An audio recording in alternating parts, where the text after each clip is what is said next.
I said yes because I suppose this is an extension of many conversations that I have had with Joffa, that my husband and I have had with Joffa and her husband,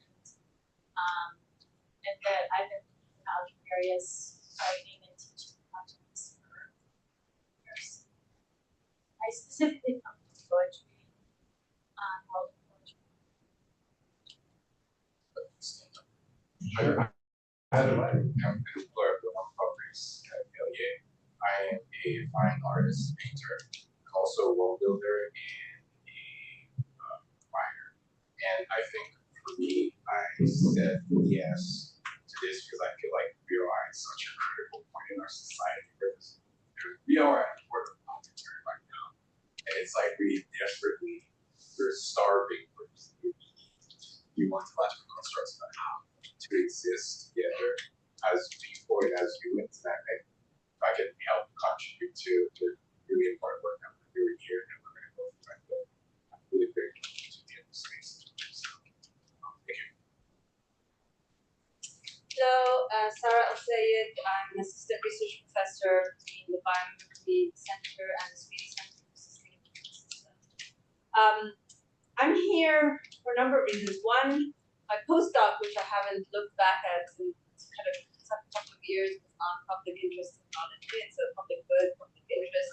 So it kind of was interesting to now, in my new world, working in food systems and biomimicry, link it back to my postdoc. So I'm excited about public good.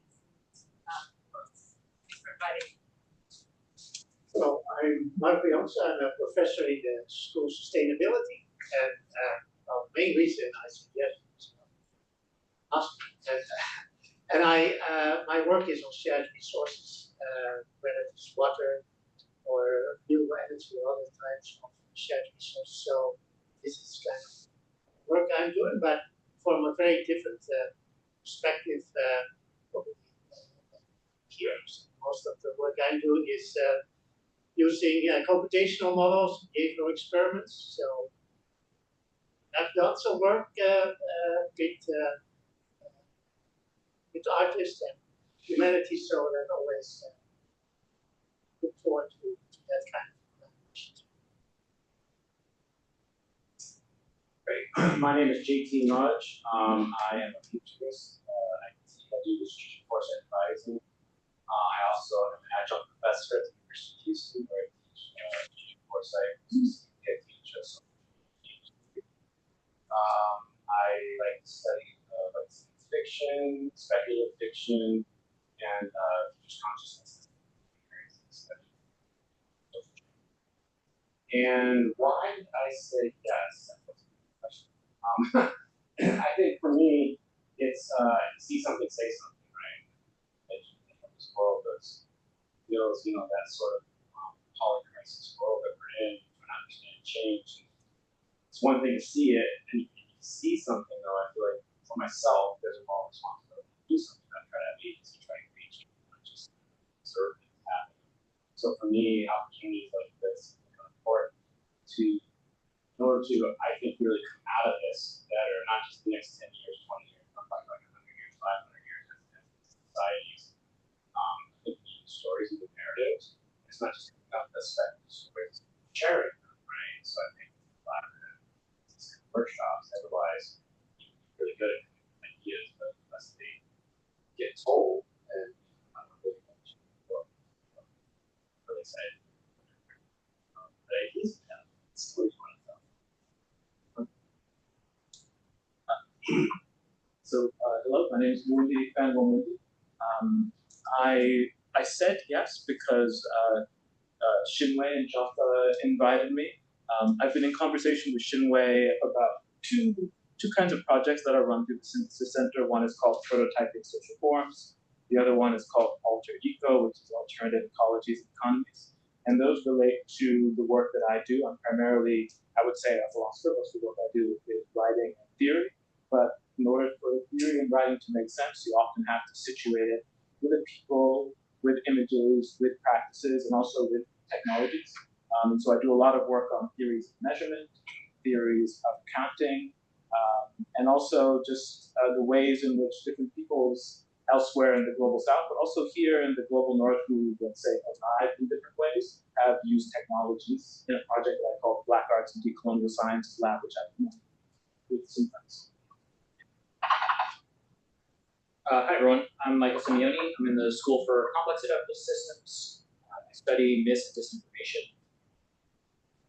I said yes to this because I trust the conveners, also because I think in a lot of work that I do trying to think about, I think broadly considered how human beings interface with different information systems feels like food, housing, and material goods are all becoming more virtual or non-existent, or redefined in ways that are really harmful. So this seems like a very intriguing opportunity to rethink some of these things, or at least spend some good time. Hi everyone, Abea Rodriguez-Franson. I am a decolonial futurist and also assistant research professor in principal litigation, helping advance David Guston's new initiative called Principal Litigation Infrastructure for Discovery and Engagement, running out of Global Futures Laboratory. So our goal is to embed futures thinking and interdisciplinary integration and public engagement across research and projects and initiatives. And I said yes to this because I asked Joffa if there was an extra space for me. So I actually invited myself. But yeah, she was gracious enough to extend the invitation because when we talked about this and I found out about it, I was so excited to be with you all and to learn and create.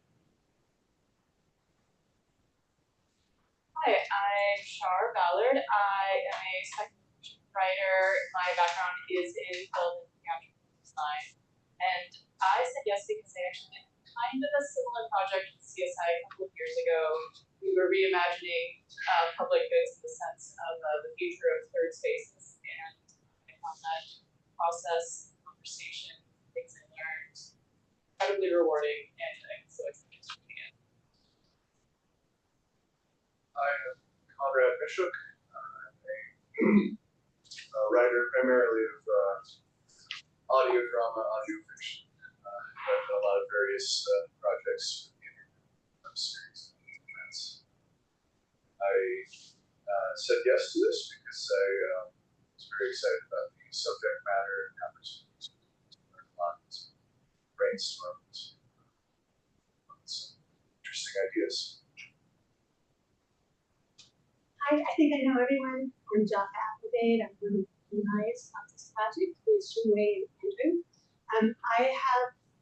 I have an idea that we're trying to push some boundaries here with this workshop, so I will explain a lot more about that when I actually get up there and also talk in officially. But yeah, I am so pleased that you guys have all decided to come here, and I'm very excited about what we're going to accomplish in the next 20 hours. Hi, so my name is Sergio. I am the director of research at the Space Center for Sustainable Systems. So a lot of urban agriculture and organic agriculture and policy and stuff like that. And so that connects to public goods. It's not what we thought as a public good, but it can be enhancing agriculture and it definitely is important. Research was care, which was curious about the process. So I say yes for all these reasons and also because Andrew asked me. Hey. Shinwei, can we get a quickly from you as well? Hi, my name is Sha Xinwei. I'm in the School of Arts, Media, and Engineering, or actually game school, but also in the School of Complex Adaptive Systems. And I'm really interested in, well, I've been working with Wendy in the Synthesis Center in the Alter Eco stream and the prototyping social form research streams. I'm really interested in this project here with Joffa and Andrew because I'm trying to work out ways to make some structures, platforms for people to make sense of complex situations that are beyond any schema for comprehending them and beyond our power to control them. And then also to imagine alternatives, what is the case. and I sort of briefly introduced myself, but I'm Adrian Hudson. I'm a speculative fiction writer, and I have longed for a long time to be able to describe in my work the better world that I feel like all of us know is possible through the transformation of our economy. Every year I sit down to write a novel that has public goods at the heart of it, and every year I set it down and I'm determined this is the year I'm not going to do that. So I'm hoping that this conversation can make it into work and all our work. One other thing I want to mention, of course, is that this is all made possible by seed grant from the Lincoln Center for Applied Ethics. So the food and the everything that is thanks to them. And so next time you see Applied Ethics walking around campus, please pass on that for us. So I think maybe we're ready to move into your talk, Joffa. Sound good? I think we have schedule is going to be good because I might run long. Perfect. For my work session.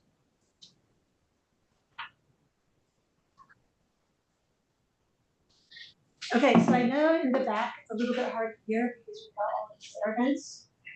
So if you can't hear, let me know. Okay, so as I mentioned briefly, Andrew and I met in. Did we want to hit record on this? Yes, we do.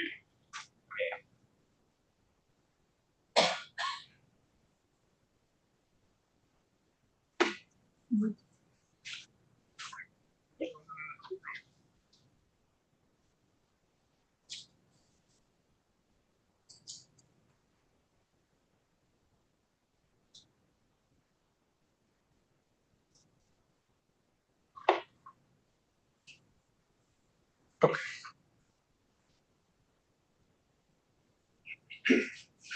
Should we hit?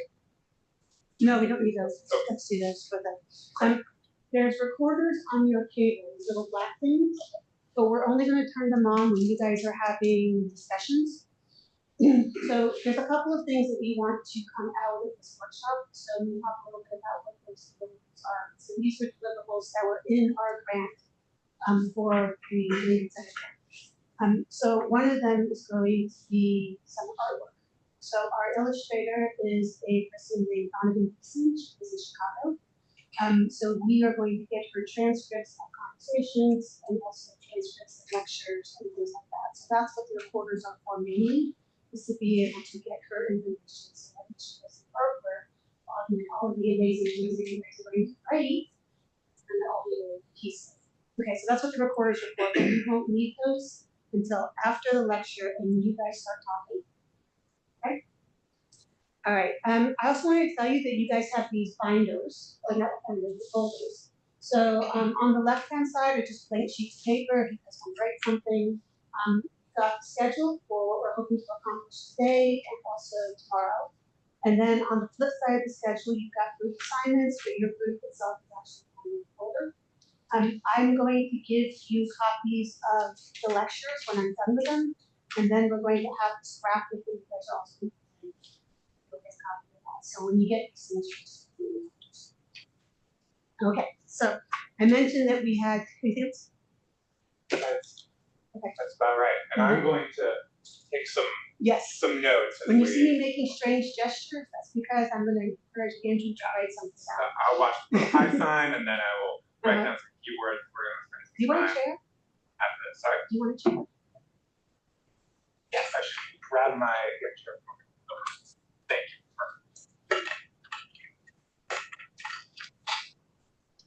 Okay, again, welcome to the Reimagining Public Goods Workshop. As Andrew mentioned, the idea for this workshop came about as Andrew and I had left Messina, which is where we had our residency. He was going to Milan. Turin. Where? Turin. Turin, sorry, yes, somewhere in northern Italy. I was going back to, I was going the other way. So he's on a train, I'm on a train, we're texting each other. And the question that we've always been wrestling with this idea of using economists and science fiction writers working together is that the information tends to flow one way. And that the economists tend to talk to the writers and say, okay, you need to be more rigorous about the way you're describing economies so that people can better imagine what these economies look like.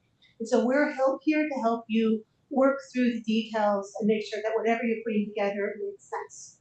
So the question we have is, what if the information flows back the other way? What if there was a way that the writers could actually create enough of a visualization and enough of the world that was rich enough, detailed enough, that the economists could then use it to imagine new theory? So this is what we are trying to accomplish in this particular workshop. I don't think it's ever been done before. So you guys are going to be doing the imagining. We're going to go the one way, right? Which is where we're going to have writers actually describe scenarios and things like that. So we're going to have creative output. But then we're going to take that creative output and we're actually going to play with how can we use this to develop some economic theory. So 2 lectures I'm going to give, one tonight and tomorrow morning, have to do with setting the stage in order to allow that to happen, hopefully. Okay. So tonight I'm going to talk about language and vocabulary. I think a lot of the times we get stuck in economics because we use words and we need to unpack those words and we just need space to have that discussion. So that's what Andrew's going to be doing, is writing down words as we're then going to discuss.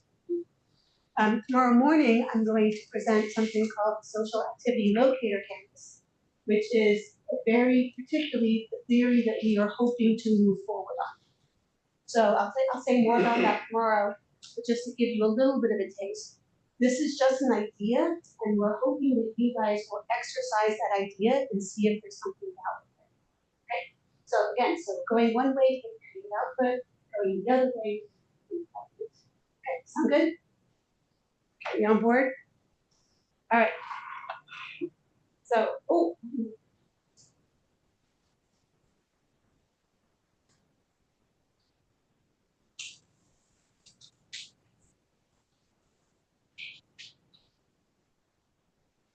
okay. So this tonight we're going to talk about narrative and language, or my better title is How We Got on This Road to Nowhere. Again, thank you so much for being here. I'm very excited.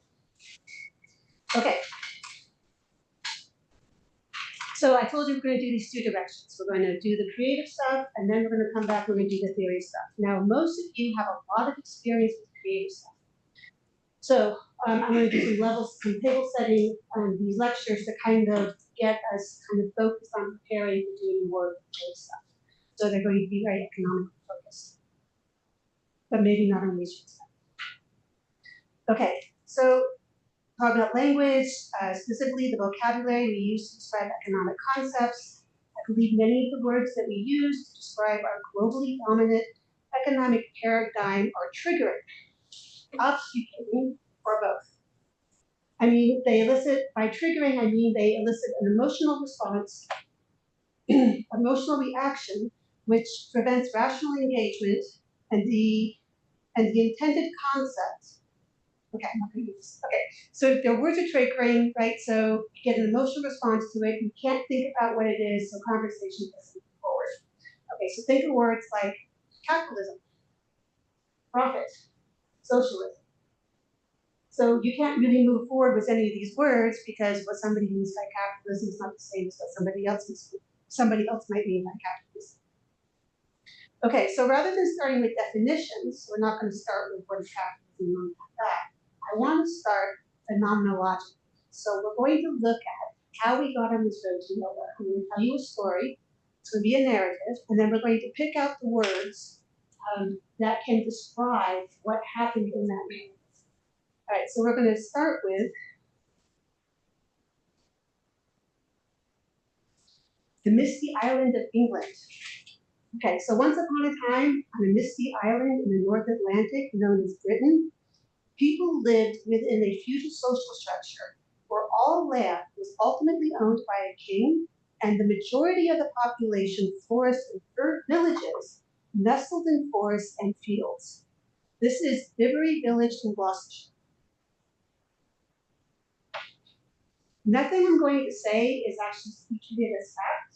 I'm just going to give a narrative and tell a story, and we're going to pick out words as we move along. So life for a villager was a combination of subsistence from the commons land, and then there was the specialization of occupation and markets. So things are very rarely one thing economically. So this is a combination. So you have people that would forage off of land, they would have their sheep or cows or whatever be in the various meadows that were around the farm and get stuff out of the forest. But at the same time, they also had some level of market economy. You have bakers, shoemakers, etc. So I use the word commons a couple of times. Public goods, commons. So the word commons is actually a term describing land resources with customary access rights. And this goes back to medieval law. So the idea of public goods, though, this is a relatively modern term. So this came about in about, I think, 1954. A gentleman named Paul Samuelson was putting together a typology because he was trying to figure out economic goods. He created something called Foursquare. I don't know if you guys have seen this before. It's pretty common in Econ 101 classes. But he's described things in terms of ravalorous and non-ravalorous, which means that ravalorous means that if you're using it, that means I can't use it. So your use counts for my use. And then there's excludable or non-excludable, which means you can keep people out of it, or you couldn't keep people out of it. So you can keep people away, you can close it, which is another term, Andrew.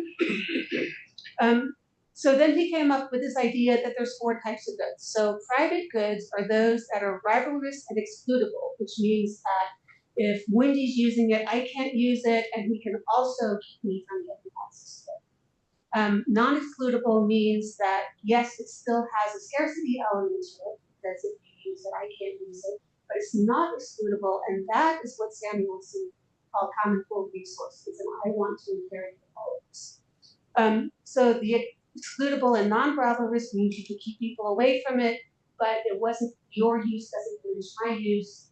It was called club, and the other one, you put public goods as non-ravalorous and non-excludable.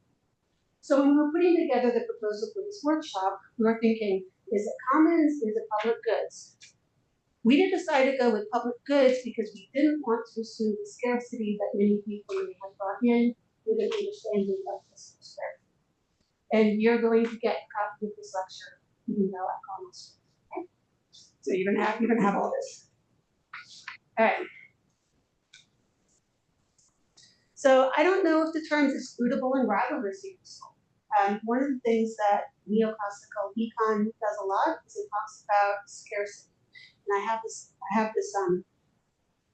this idea, which is that there's an irony in our economics in that, I'll get to it a little bit later, but the idea of scarcity is actually a red herring. We're not dealing with scarcity at all. Okay, so anyway, we opted to use public goods as a title of this workshop just because of the connotations that commons has. Commons include some sort of, this includes some sort of scarcity, we don't want to do that. But again, these terms are wide open. And just writing them down, we need to figure out what we mean by all of them. It's another thing about doing interdisciplinary research, I find that the hardest part is making sure you're talking about the same things. Right, so that's kind of what tonight is about, is level setting on language. Right? Okay, so I'm going to describe economy. Got it? Economy. Oh, you had economic. Okay, economy. Okay, so in a phenomenological sense, I'm going to describe economy as the systems of rules, institutions, and norms that govern social production. So I'm not saying anything about allocation of resources, I'm not saying anything about scarcity, I'm focusing on the social production aspect of social behavior, communal behavior, etc., and all of the rules that describe that, that's what I'm calling an economy. So this differs from the textbook definition. All textbooks, that economy is the most efficient allocation of scarce resources. Okay, this definition is very problematic. Number one, it is very abstract. What is efficient? Could be many things. Again, it assumes scarcity, and then it fails to also center what I call the communal production process, which is the manner in which people work together and create what they need to survive and live fulfilling lives. But economics is even more than procuring stuff to meet needs, as a system also impacts the nature of those needs, both material and immaterial, that are considered essential for right living. Okay, so we're going to get back to that. But I want to get back to the story. Okay, so you have this idyllic setting where you have these little villages, and you have people doing a combination economy of commons, of goods, space, stuff that they can go get, and they also have some market stuff going on. Okay, for complex reasons, not least of which was the move toward more democratic governance structures instigated by the Cromwell regime and the English Civil War in the early 1700s, English parliamentarians began a concerted process of enclosure. Enclose? Make it enclosure. So this went on for about, I want to say 150, 200 or so years. So these lands that used to be available for everybody to roam around suddenly became excludable. And there are, again, it's complex reasons. A lot of it had to do with, you were also talking about mercantilism that was going on, which means that people who own land realized that they could make a lot of money if they increased the number of sheep they had grazing, and they could sell the wool overseas. And so, yeah. Part of it was that you had also more landowners that weren't of the hereditary type in Parliament, and they were making decisions and voting for places for their own interests. So again, it's a whole confluence of events that happened. So over 4,000 acts of Parliament enclosed 6.8 million acres of land. Simplistically, this was the height of mercantilism, where countries produced unique items that were sold to other countries in exchange for their unique items. Land, which formerly didn't provide much opportunity to produce an unusual income, suddenly became more valuable for producing large crops of wool for export. As landowners gained political power, they enacted laws that supported a particular aims. Defections from custom caused a cascade of further defections. As enclosures made land more valuable in the international trading system, the cost of not enclosing became burdensome for more aristocrats, weak conservative landowners, who were then compelled to join in. So you had this tension between the kind of more, the newer people that were coming in and owning land, and you had a little bit of a holdout, the people that were hereditary landowners, because they really liked the lord of the manor, all of these peasants that were working for them. So they were kind of trying to keep that system for a little while, and then because everything else was affecting, they suddenly had it. So we're going to talk a lot about that in a minute. Previously, monarchs had reluctantly acquiesced to requests for enclosure because it was expected by them to produce mass displacement and hunger, and this preference went the way of Charles head. Right? You know anything about the English history? The reason he was removed is he was opposed to enclosures, and everybody else wanted to do enclosures. And mass displacement and rising poverty is exactly what happens. So I found this information pretty interesting. Let me tell you what we're looking at. So this is enclosed acres and prison population in England from 1650 to 1900. So the blue line is enclosed acres. So their scale, the blue line is on the left, the scale for the red line is on the right. And you'll see that as the acres get enclosed, the prison population in England rises as well.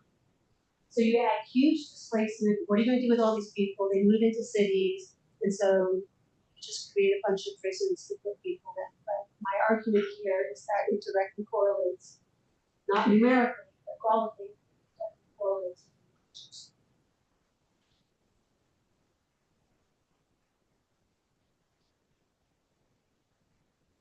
The villages lost that portion of their economic activity that relied on those commons. And without those resources, economic life then became unsustainable, and the villages began to collapse. Their populations moved into cities to find wage work, needing income to participate in expanded markets for survival. So another potentially useful concept to clarify here is wage. Okay, so I'm going to go back to defection because we talked about that. Because we have a cascaded defection with actually because before that, there was just this understanding that, of course, even though somebody may have owned the land, everybody had access to it to be able to do something with it. Okay, so the term defection comes from the prisoner's dilemma framing, which I'm sure many of you are familiar with. We just described it pretty quickly. All right, so you've got two thieves. They're picked up after the fact, and they have a choice. They can either maintain their innocence, or they can say, "Oh yes, I did it," and then that's our restaurant calling to confirm reservations.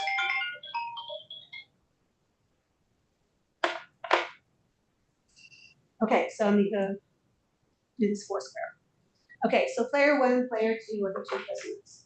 So it's a little bit of a contrived scenario, but the point is that if one confesses, if they both maintain their innocence, they get the same quantity of time to serve. So if they both, it's called cooperate. So if they both cooperate, they each lose a year. So they go to prison for a year. Now, here's the trick. If one player cooperates, which means they don't confess, and the other player defects, which means they confess, they don't get any time, but the other person gets 3 years in prison. So there is a personal advantage to defecting. So if you confess, you don't serve any time. And so this is a foursquare, so it's the same here. So if this player defects, they don't serve any time. But if they both defect, they both serve more time. So this example is used to demonstrate that if there is a personal advantage, somebody may take that personal advantage even though they would both be better off if neither one of them. So together they would be better off if neither one of them confessed, because then only 2 years are served in total, whereas 4 years are served or 3 years are served. So if you add up the time they're serving, less time is served if both of them decide that they are going to cooperate. So this is where the term defection comes from. I'd like to use it more generally, not around foursquares with prison time or whatever. More generally with just the idea that somebody has a moment, those landowners had a moment where they're saying, if I impose my land, if I go against these hundreds of years of cooperation, I will get a particular benefit. So I'm going to do that. And once everybody starts doing that, there's no benefit to stay cooperating if the other person is defecting. You end up serving more time. That's the way the individual serve most time.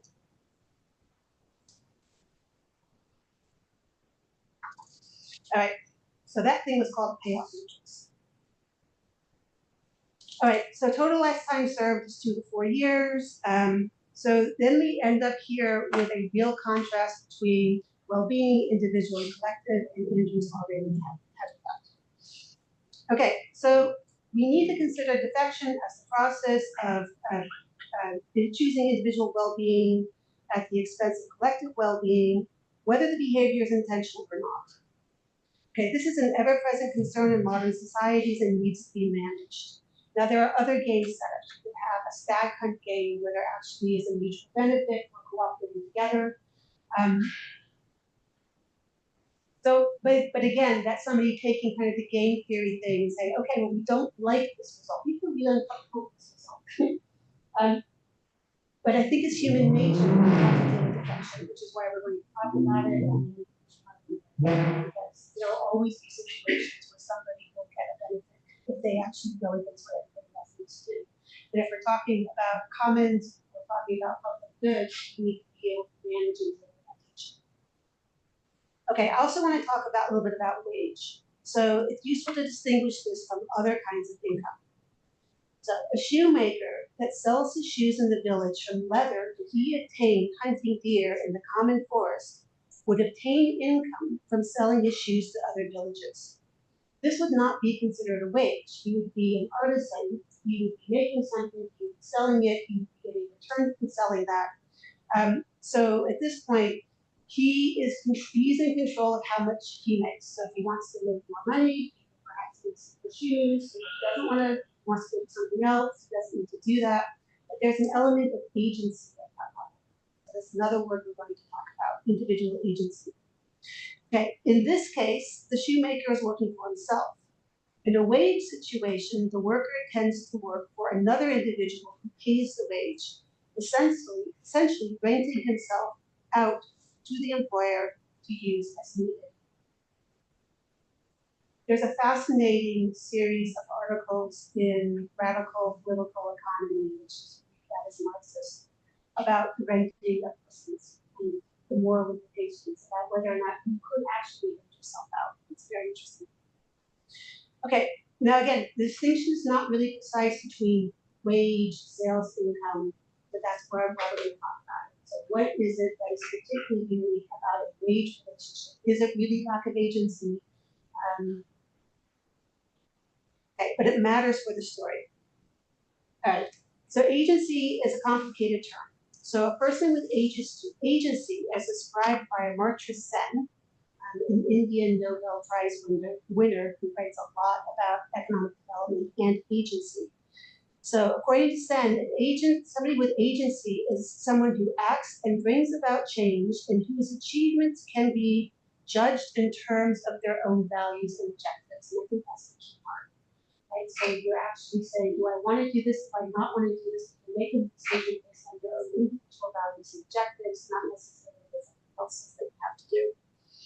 Okay, so there's both an achievement part of it, which means you're going to accomplish something, and there's a freedom component. So he's already putting down freedom. Okay, and does freedom require a complementary social obligation to another's freedom? One of the reasons we're trying to reframe public goods in this sort of conversation is that we're trying to get rid of rights frame. So I find rights framing is very problematic. So somebody has a right to health care implies that someone else is required to provide that health care for them, and that does not honor the reciprocity of the action. So I think we need to think about our language and think about our concepts and figure out what exactly you want to try to say. So if we are in a situation where freedom and agency is super important, we need to be careful about how we use rights. So tomorrow morning, we're going to talk about this social activity locator canvas, which is a way to figure out how you might want to allocate the rights, goods, and services that don't have anything to do with rights whatsoever. We're trying to come up with more fundamental descriptions. Okay, going back to the story. So we've got all of these people that have had to leave the villages because the economic balance that they have, where they could get materials from the natural materials from their environment. And they could use those materials and they could also engage in commerce with each other, was no longer tenable because they lost the access to materials. So now they're moving into cities, and a lot of them, as we saw, are ending up in prisons. So this made the conditions in England, I say, right for, but also requiring industrialization. That's so much unused labor. So the fact that the industrialization happened in England is no accident that it followed all of the cultures. Okay, now industrialization is a unique form of work organization where the production of a single item, such as a pin, is divided into distinct subtasks. That's the Adam Smith's pin factories, right? So you're taking the pin, and so you've got somebody pulling out the wire, you've got somebody cutting the wire, you've got somebody sharpening one end, you've got somebody making the pin head, and then you've got somebody combining them, and then you've got somebody putting them in the packages and sending the packages out for distribution. Okay, so there's a host of related concepts hover around this idea. Okay, so this is triggering industrialization. You've got economic damage, you've got worker alienation, and this means that workers, of course, alienation means that workers have very little agency, have very little ability to say, okay, I actually want to do this today, or this is more important to me and I don't want to be told what to do. So that's a big part of what happened. The environmental degradation is huge. But we ended up with this industrialization because of the defections in the equations. So one thing led to another. All right, so England needed lots of work for displaced people. So for the most part, the population acquiesced to these conditions, though I suspect it was somewhat under duress. Okay, so here's the fun part. Industrialization also had the unique ability to generate something called a surplus. Now, all cooperative production gives you the opportunity to create a surplus. So a baker, so you have specialization and then you have the cooperative production. So a baker produces more bread in a given time than he does if he would have to make both bread and shoes. Shoemaker creates shoes because he doesn't also have to make bread. So there's a specialization aspect to it. But even deeper than that with industrialization, if you remember the spins, you divide it up into a bunch of different tasks. That opens a whole other realm of opportunities for surplus because it's a gift. It's your free lunch. It's a gift around cooperative production that two people working together will produce more than two people working individually. So if you had one seamstress who's making a dress, another seamstress who's making a dress, so if they both have to do each dress from start to finish in a certain amount of time, they might end up with two dresses. Okay, but if they work together, where one person cuts out the sleeves, one person does the sewing, the main body, one person does the hem, one person does the buttons. If they work together, they might end up with three dresses. So that gives you a surplus of a dress. And then the question becomes, what can you do with the surplus? Well, if you only need two dresses, you can work less. If you want to sell the dresses, but you made more, like you didn't have to spend as much time making them, you can reduce the price of dresses. Or you can keep things as the same. Produce two dresses, keep the same price as if for two dresses, and then you take that surplus as profit. So that is the origin of profit. So industrialization greatly increases the potential for surplus. And then the question remains what to do, what do you do? So first of all, the question is what do you do with a surplus? Which goes back to the comment I made earlier, which ultimately, even though our economic system is defined as being a problem of scarcity, it actually is, we don't know what to do with the surplus. We don't correctly manage or allocate the surplus because we don't think about it. So I think that's something that, I think that's a really fun idea that we can play with. Now the idea that all cooperative production provides an opportunity for surplus has been recognized in antiquity. The medieval Arabic scholar Ibn Khaldun notes that through cooperation, the needs of a number of persons, many times greater than their own, can be satisfied. So it's not, it hasn't been a mystery. People have always known that cooperative production produces excess goods. Okay, so since industrialization increased the need for surplus, then the question becomes, this is kind of a back and forth thing. So now you have all these pins. So maybe people who didn't need pins suddenly need to be told that they need pins. So because we produce all of this stuff, we also at the same time have to generate the need for it. So now we're into marketing, yeah, all these things you didn't really know you needed. Okay, so the fact that the surplus went for profit probably was also accepted under duress. All right, so to bring our story to this conclusion, the dramatic change in social structure brought about by enclosures and profit-producing industrialization required intellectual justifications for that change. And these justifications changed over time. So the philosophical underpinnings of the customary English economic system were in the main provided by a group of philosophers called the Scholastics. And they understood property rights as not absolute and more in the vein of stewardship. So all goods and materials were to serve God's purpose and be available to anyone in need of them. So that was the philosophical underpinning for the commons arrangements that had lasted for so long.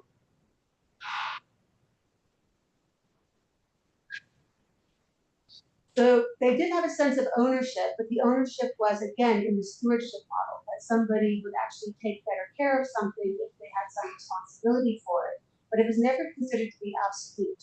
So you might have had ownership of something to take care of it. If somebody else had need for it, it was your obligation to share that with somebody else. It wasn't, as they would say, exclusive. It was not excludable. Okay, so this philosophy did not support enclosures. So instead, the English adopted the perspectives of John Locke, who claimed that ownership of property was a natural right, and that the proper owner was the individual who made the best use of the property. So now we're getting to this concept of efficiency. So what was obviously theft for the scholastics was a natural God-given order for the Protestants promoting enclosures. So there's actually a shift in the philosophy. Property rights became absolute and alienable, which means that one could buy and sell one's property, which hadn't been allowed before. So for the scholastics, any selling of something one did not rightly own was theft, and this extended to pricing. Goods had a just price related to the requirements of production, and a buyer's inordinate need or desire was not owned by the seller, therefore couldn't be priced. So price of something is whatever it costs to produce it. So you can sell something in a sustainable way, which means you would make enough to be able to come back and reproduce that same thing again. Okay, so one final conceptual evolution, which is how the Lockeans extended the understanding of use.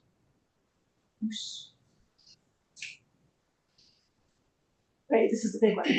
So uses could be in conflict. So they had to come up with some way where they said, well, how does one use relate to another use? So if you're going to say the person who has the property or has the right to the property is the person who's making the best use of it, well then how do you find that? And this is where the word efficient comes in. So the concept was if you produce more, then therefore you have the better use case for it. And this, of course, is the justification for when the Europeans came to the US, why it is that they could justify taking all of the native or indigenous land, because a farmer from Europe is going to make much more efficient use out of a given piece of property than an indigenous person. So because the most efficient use was the natural right, gave the natural right to property for the person who was able to do that sort of work. So that was the intellectual justification. So you've got two things going on. You've got a physical thing that's happening where people are actually protecting from customary ways, actually allowing these enclosures, which kicked off this whole chain of events, involved lots of people that needed work, so industrialization was very successful. And then at the same time, you have philosophical justifications going from the scholastics idea of stewardship as ownership to more of the Lockean ownership as a natural right that belongs to the person who takes the best use of that. Okay, the same thing happened with profit. So the idea was who gets the surplus from this cooperative direction?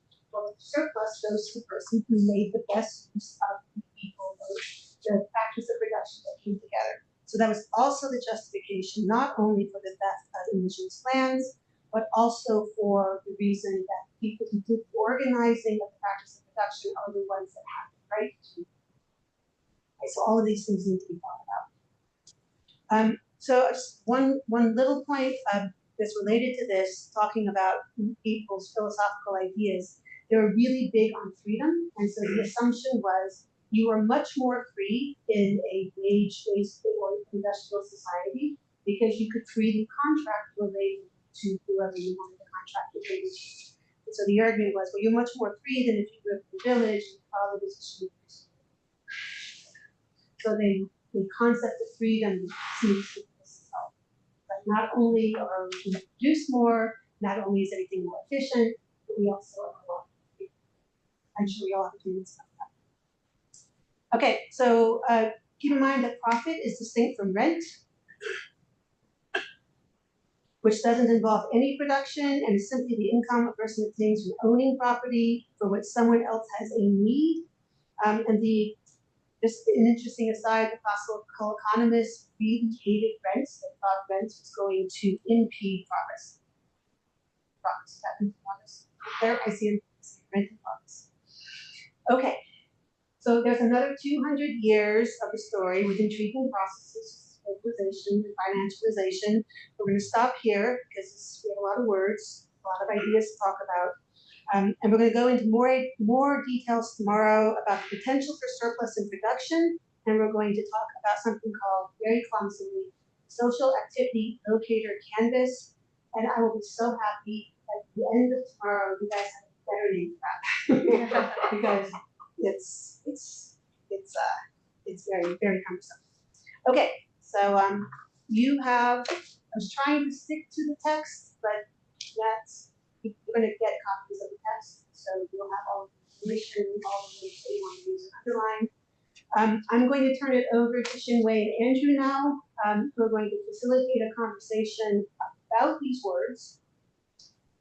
But I also want to make sure that this is open, so I think you're going to go two passes through, a couple passes through. So we'd like to focus on these words to start with. And again, they came out of the story. So here's the story that happened, and here are the terms that we use to describe that story. So we're trying to not start with something abstract. We're trying to keep away from abstract ideas. Like all of these words directly relate to narrative I just gave you. But then we're also really interested if there are other words that you guys think would be useful. We'll talk a little bit about other words tomorrow as well. It's really open for discussion about economic language, what things mean, philosophy and reality. Yeah. Okay. So our idea was that we could bring our own definitions or associations or implications. Sorry. Now is the time to turn on the recorders. Yeah, but If you don't mind. So there's an on button on the side that you turn on, and then you hit the record. And they're supposed to go for hours, so you shouldn't have to worry about it.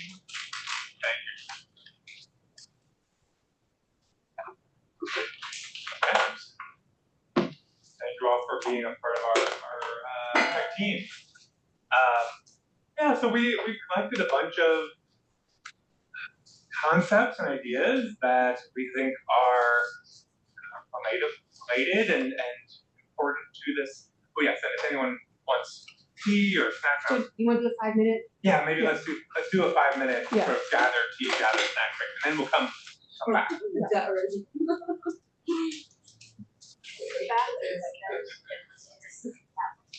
Andrew, the bathroom's down the hall. Down the hall and to the right.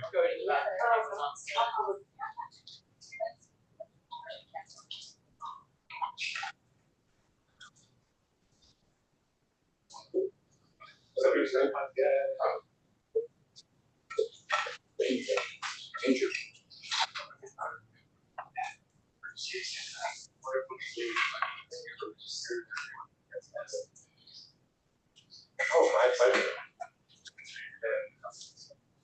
And first,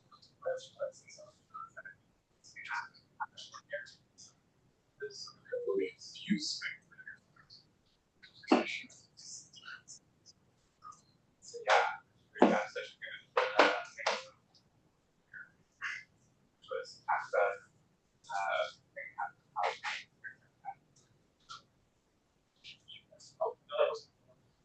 It's a recorder space.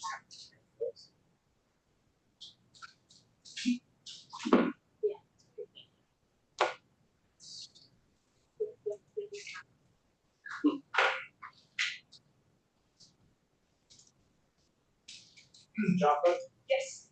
do you mind summing up the data just really quick? Just a second. You mentioned it, and I'm following it, and I understand the historical context, but what was your thought process or opinion on why enclosures came about as an idea and what the ultimate goal of it was? Okay, so from what I can tell, there was a shift in the nature of Parliament. Right. So Parliament used to be hereditary peers whose had land granted to them by kings. Right. So there was this social contract or agreement that they would own the land, but the land would be used by Right.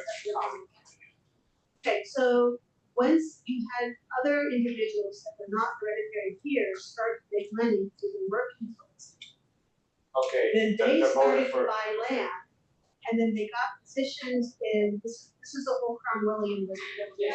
So these people got positions in Parliament, and then they started voting for closures.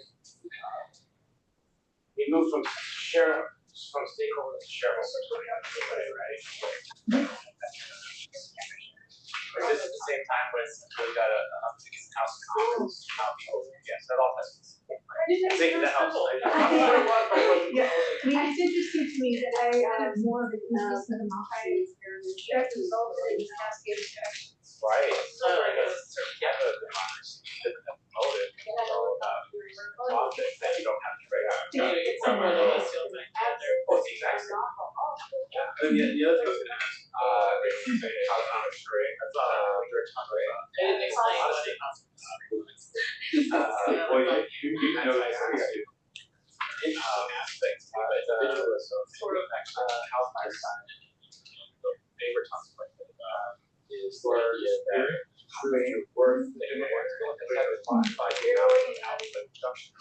well, nobody had the only way to do that is to take it away from a quick call and that's over because otherwise I can't put the work together this one by one by one. You never know when it's going to do what's so you think that I have this moving out of that? And so, oh yeah, so it's out there. It seems like the To have managed to return essentially just for that was what happened a lot of the dislocation of how it very hard to find out. Oh, for sure. I think that was just a very different model. Yeah, so it does say. Power and yeah. The virtual tour is touring, it's all about so it wasn't that. Yeah, I know. It feels like there's and I'm in 22. Oh, it's like the first person they had doing offer events That has like closing down. building factor as well.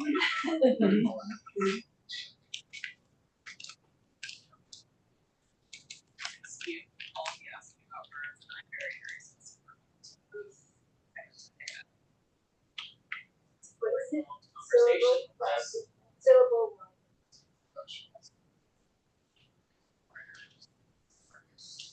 Is everybody okay with the patio energy? Patio? Patio okay? That's great. Did you get just patio? That's what they wanted to know.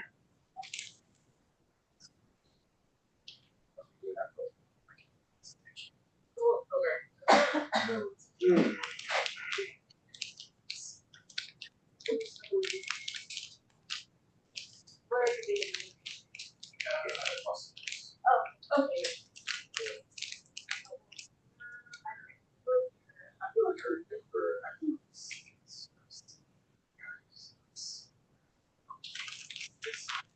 Yeah, I work a lot with you. Yeah.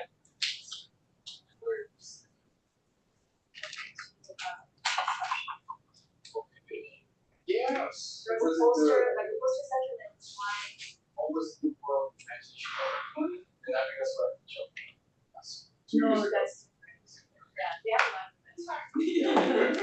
Was it last year? Maybe it was last year.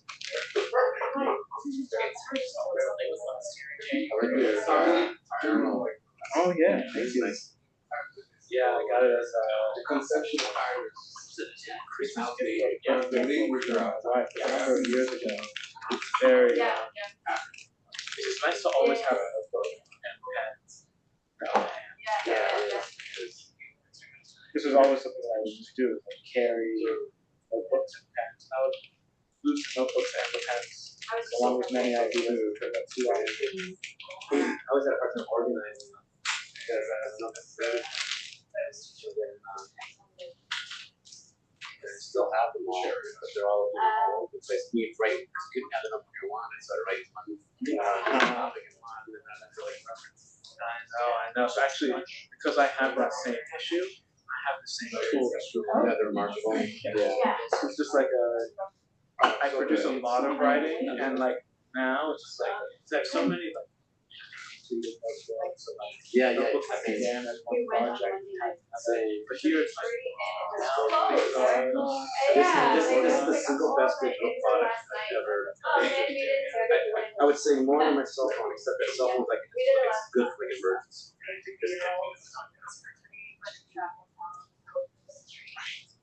But no, I would actually rate this close to the use more often. It's been like I said, my initial instinct is still to go to the lecture, but I brought that. But a lot of times I'll keep like that. They don't know what exactly. But if I have this, then You're very Michael, did I give you one? Yeah. Great papers. I use this. And I just read them on here.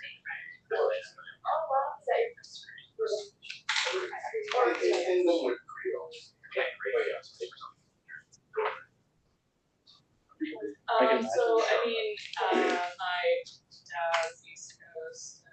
Not companies. I grew up in oil silver engineering, but It's like I need to sit down. Yeah, but tragically I was super helpful for me just too, because somebody who Yeah. and like my initial version of the draft. And for many years I was she's very weird. marked that. Yeah. Oh yes. I didn't transfer it back. Transfer it back. This is produced like really nice. She And was also from my device here. Exactly. And that's actually the same version now. Like when I'm traveling, I don't dress up like, I was having like research something. We'll get it's better. not a great. First, I guess we just wanted to entertain questions about Yes, so lecture and if you had a lot of questions, did anybody else have questions, arguments? And what about the word wealth? Okay? Well, Well, I think we're welcoming terms to be added to the board, I think. if you want to do, so it seems like there's a couple of terms that have already come up that people have, so.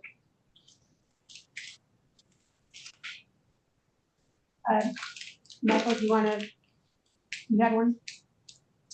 Labor?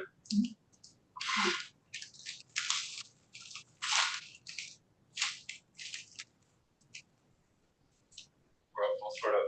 Okay, so the one request I'm going to have when we do this is that it ties to story, so that we're not going abstract. So stick to story. So folk labor and welfare. So. JD? it's kind of related. So if you don't want to put, that's fine, but it's something like GDP, because I was thinking it was like our modern term of how we. Yeah, I think it's abstract. Okay. But we can put it up there. No, that's fine. I'm not the arbitrator here. I just want to make sure that we can tie it to something that happened. So just to make sure I'm not reading too much into the trade scenarios that were being talked about during mercantilism. Yeah. Is currency in the picture yet, conceptually, that we want to include? Yeah, because that had a really big deal to do with it. I'm going to talk about money tomorrow a little bit. Sure. Currency and money. Yeah. I mean, the thing with again, this is going a little bit into tomorrow, but there wasn't a lot of currency that went on in the village scenario. So those would have mostly been credit relationships. Okay, so that's what I was asking. So, okay, Yeah. that makes sense. I have a few. One that I was thinking of was there's mention of customary access rights. Mm-hmm. So custom seems like something that would be useful to consider as as something there. The other thing that I was thinking about in my mind is escaping. Well, oh, two. These are kind of connected, but the word ownership was discussed. And then this is one that probably connects to those that are right below ownership, which is agency and individual and personhood. Because there was, in a lot of this like gaming of things out, there was the ability to distinguish one person and their interests from another. So I don't know if it's interest in personhood or the relationship between the two. But Would you put that with individual? you could put that with individual, but then interest, I think, might be something to put in relation to. Yeah, we have well-being and that as in the collective and individual mode. So I think that's one. Yeah. Okay, so I assume that there's no lecture questions. So then I'm gonna go sit down and let Andrew run vocabulary discussion. Yes. The term that popped up in just an asking conversation, but I sort of the story was around time. Is there a way that time can count this report? Okay. Yeah. Time. I do have a question Okay. for you. I'm wondering in this narrative that you've laid out, Yes. how you define or how you explain power dynamics. Like what words, how did they transform and change? I mean, I know you've talked about like changes in ownership and the kind of Parliament changing its dynamics, but what does that look like in terms of power? So I think specifically in the narrative that we just looked at, it was the ability to enclose would be how that manifests. Be able to do the exclusion. I don't know if that's quite getting. So does that mean that enclosure is a natural? It didn't used to be. It used to be that all of these lands are available to do something with them. Just trying to understand the kind of philosophy. I don't know much about this history, so Yeah, so there were the customary rights, which means that people had customary access to the forest in particular. And then what happened is that Parliament decided through these enclosure acts to make it illegal for you to be on this property. So that's literally enclosure. That's where you get all of your stone fences, stone walls, and fences, for all the artifacts. So the power dynamic specifically there would have been I guess technically it would have been the right to arrest somebody on land, to enforce the enclosure. This is, I think, is a really good question, is that who enforces this? Right. When did this become enforceable? So I would say that power. And all of this fits under a monarchy. The monarchy dictates that this is fine, and it's kind of signing off on. They did literally sign off on it. Okay, so that got lost. So interesting. Yeah, so because again, the monarchy is usually resistant to enclosure because they knew it would create mass displacement and hunger. Which is why we didn't. Yeah, so I mean, I guess like that's related to the words that I was thinking, and we're talking about during the break, but we're talking about democracy, but then I was thinking, okay, maybe it's more representative governance processes and how representative are, and then with what Sarah is saying, the legal violence, but who has the right to use that? So we're thinking about words and I would say representative governance. Legal use violence not directly in the but it's Like question. Did that help at all?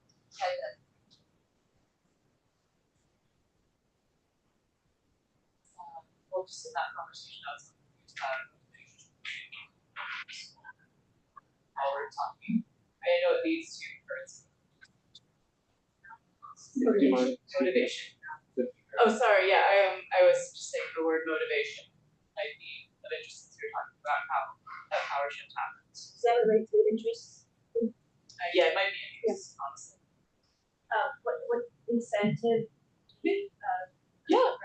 Yeah, I think incentives actually probably the better word. Yeah.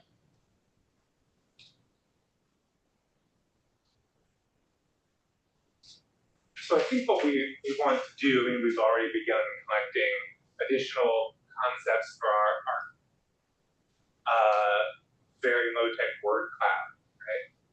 I think what we wanted to do was go around and ask each of you to pick one of these and offer a definition or a connotation that comes up to you in the context of this larger question around public goods and the economic transformations that I feel like all of us are interested in.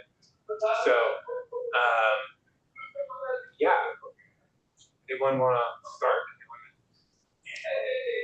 There's one that I found particularly interesting, which is the use of the term efficient.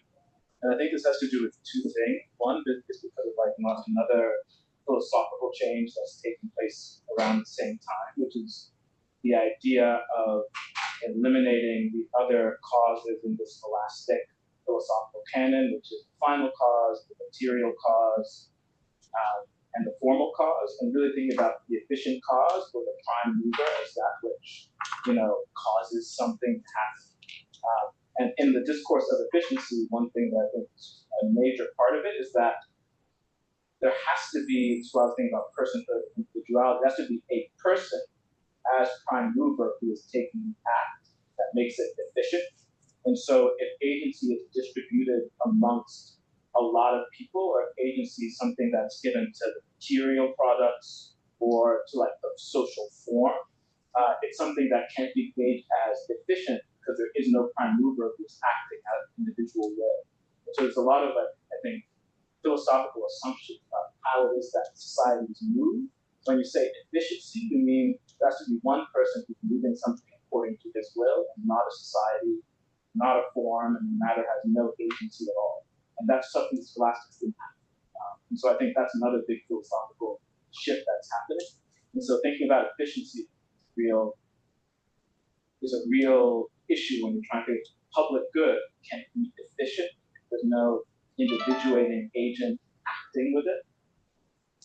Because the way we judge efficiency is we say X force produced Y output, and you compare those numbers. But if it's the force is not singular but emergent, yeah, I think that's a really interesting question. Just adding on to that briefly, if you recognize that it could be more efficient, right, then there's of course that return on investment upgrading to be more efficient, right? So there's this idea of like how, at what point do you go? I guess my question would be, is just because it becomes more efficient, is that the goal, or is it the actual overall investment return calculation? Those are not necessarily the same answer. Looking at this, when I look at the word labor, I don't know what that means. Like, I don't know what is in labor. For example, like I recently quit a job that everyone would agree consensus reality was labor. It was a teaching job. So I was grading papers, or I was in the classroom or whatever. So since quitting that job, I've been really paying attention to what I've been doing. And everything I'm doing is so important. And so between being a mother and a poet, nothing that I do is considered labor in this world, right? So I've been paying so much attention to like what my day is. And I will like listen to one of my son's stories. Then I'll get another son medicine. And then I will talk with another son about musical theater. And then I'm doing some laundry. And then I'm sitting down to take notes for a book I'm working on. And then another son comes and sits on my lap. It sounds like I have 3 sons. But so I'm constantly engaging with them, or setting a boundary for them, or imagining with them, or getting food for someone, or I'm taking notes for poems. Or like none of this, I think I'm not getting paid for any of this. I would never get paid for any of this. But I don't know, there's nothing that I'm doing that's not valuable, or that our world isn't, like it would be a horrible world if somebody wasn't doing those things. So I don't know what I really, and truly, I'm not just saying like cute. Like I don't know anymore what labor means or what isn't labor. So I was thinking in relation to actually the efficiency labor question. You know, we were talking about efficiency, and the example that Joffa gave was, you know, two people sewing together can make 3 pieces, and so that's more efficient to have 3 pieces. But I think it also relates to what the value is, because maybe these 2 individuals are creating a quality that's very different, very creative. It's got a whole other set of attributes to it, but we haven't given value to it. Same kind of thing like you're saying. I feel like that part needs a bit of, what's the value that we're attributing to it, and what does efficiency mean? Because efficiency could be numbers, more quantity, but maybe it's at the expense of another kind of efficiency, which is of another value. So I think that's an important addition to this. Yeah. So labor becomes identical time. Yeah, I was thinking of to your scenario, the decoupling of surplus from efficiency for a conversation like this.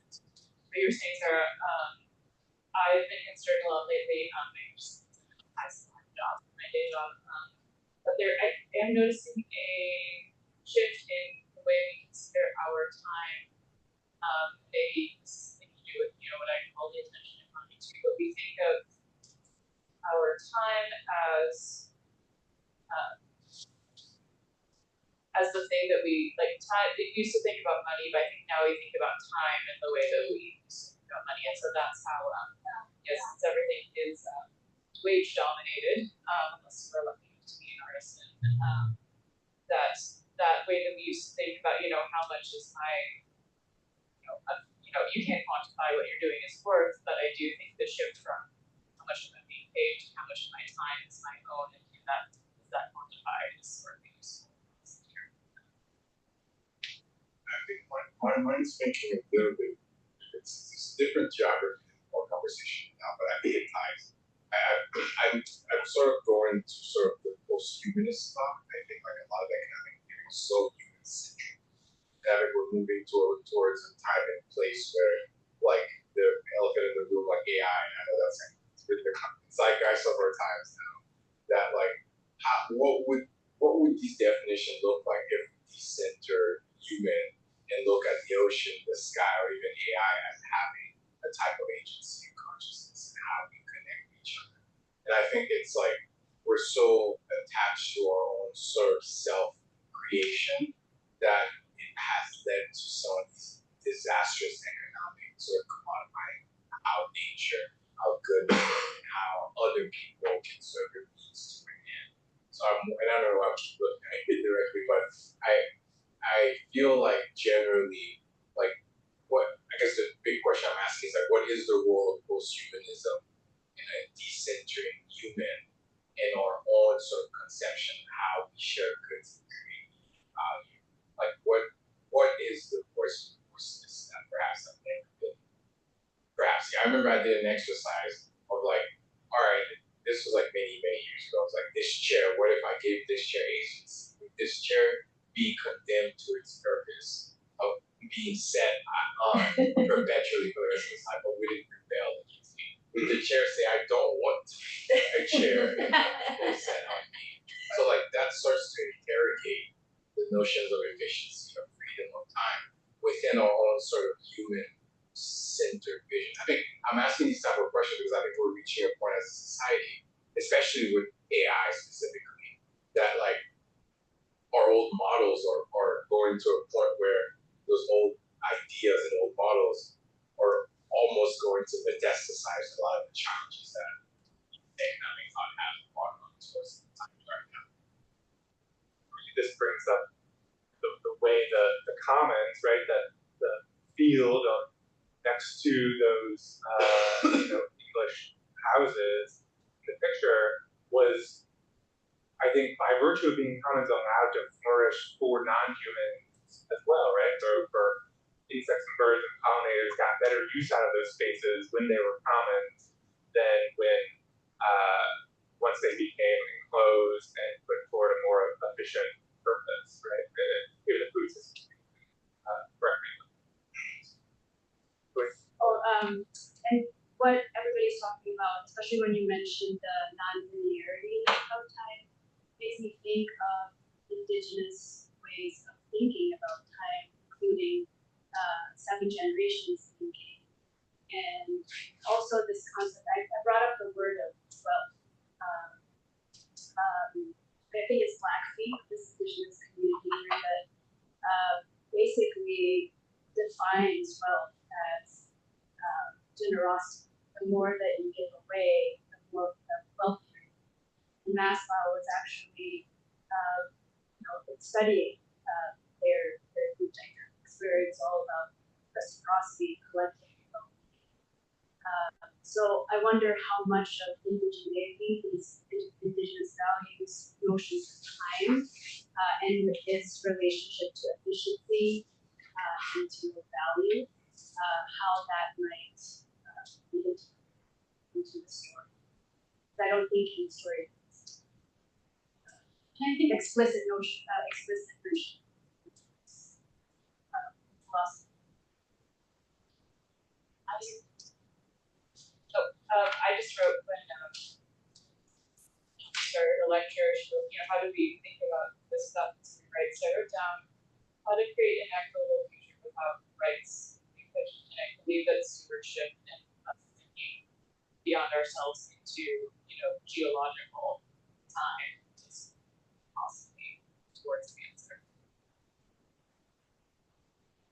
I was going to say, I also think that it's possible that a majority of people on Earth would not think it would be strange to ask guilt what it wanted to do. And I think a lot of people talk to fields and mountains, and they don't end up mining.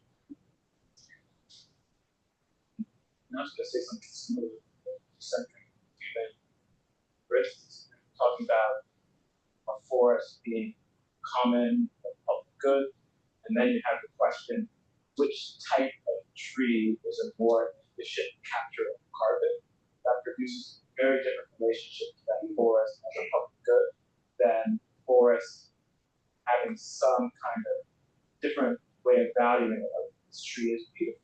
It's like, well, we want forests because forests are a public good because they clean air, and so then we need the kind of forest that is most efficient at cleaning the air, the best forest. So I want to think about that distinction too, with decentering the human. It's like, what does like mangroves? Yeah, mangroves. Thinking about this in the context of the story, I really like what you said about those ideas like on-spectrum efficiency, because there are these ideas about how to voice these things.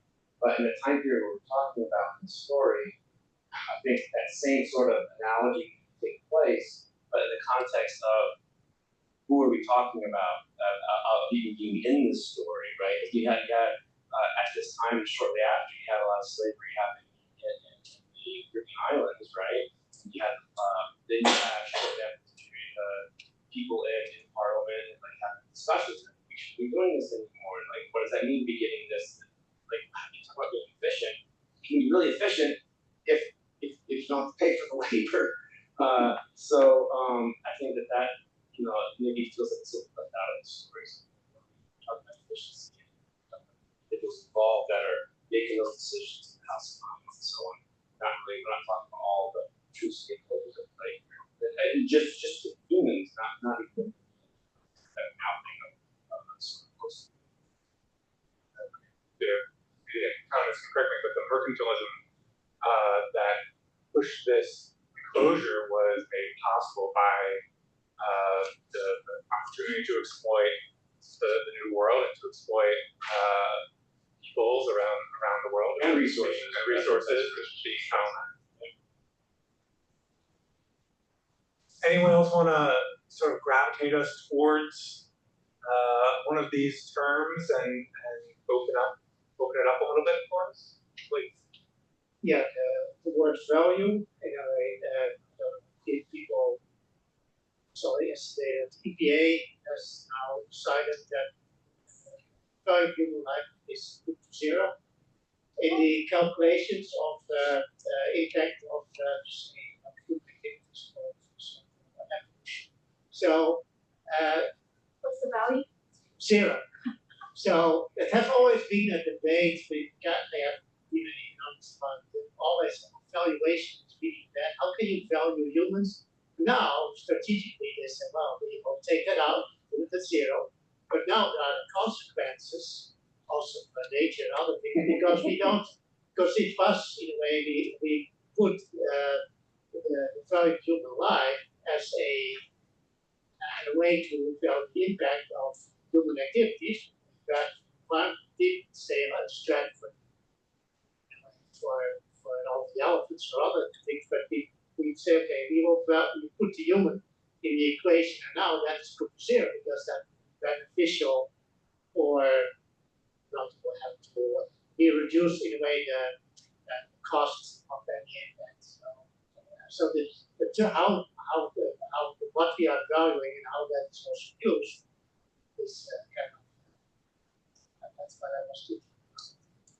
Could you maybe pose, Shinwei? Oh, can I just follow up on that? I think that's really important too, this question of value. So maybe there's a sentence that's in the talk, Joffa's talk, where we define economy as the system of rules, institutions, and norms that govern social production. So maybe here we can ask social production of what? We can say a social production of goods, which is throughout this talk, or social production of services, or social production of value. If we say in this progressively amplify what we might be meaning by economy. So if you maybe I just put that as a question. So if we ask social production of value, then it opens up a little bit more. And one of my questions would be that square between rivalrous and excludable terms, right? I was trying to go through that when I was listening to the talk about maybe putting some examples into those 4 boxes. And one of my examples would be to look at knowledge, different kinds of knowledge. Maybe that's a way to sort of put some traction into this notion of value. Now, value for whom would be another question. I'm just another thought that I've been having. This is not my thought. This is Jack Turner for this abstract wild essays in there, which is just that in some ways we'll only get so far if we keep using economic language to connect about economy, because it's sort of traps us already. And he used to refuse when speaking about the environment or the wild to use economic language because the argument against the things that he cared about was always economic. Oh, you can't do X, Y, Z on this earth because of the economy. And so he started refusing the language. And in some ways, I feel like we can talk about in all the words, and there were words like peace and rest, and like we could use words, and we'd probably be a little less trapped in our ideas. But I feel like we could talk about labor words rest or something like that. And just different kinds of conversation would happen. Right? Yes. Sorry, our list is going lower, but when we were in Messina, in Italy, and first started having a conversation, questions of beauty and knowledge, and the role of those in society, well, the essential governing drivers by the foundation that sort of was housing us and had sort of was on the Messina Foundation was really interesting and evident. So, the first thing this foundation had done with all the mafia money that they had been asked to deploy was build an art museum. But it's not about, but we can, when we talk about the origin of capitalism, we talk about manufacturers. That's when we were talking about this, I couldn't help but think the parallel border system and how they use the balance protecting that border, because we're saying, okay, if you come in, then you should jail, right? So you cannot here, but that's exactly what's happening right now. It's really about the news, but it's something that has been right? Like they are, and so which makes me wonder, is it the state borders that came first or enclosures when it comes to building as the foundation of this street implementation of private property that hasn't been long.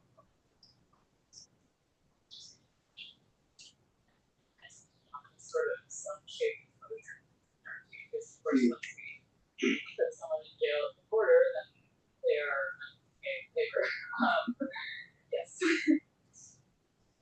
So maybe you don't have any subjects here, but in the enclosure store, on stick with it, there's the bake, which is like the one with the closed off all. Maybe that should be something that's put up there, bake rent. Yeah, and I mean, I think was the vagrant become made a kind of defector or of the rules when things become enclosed?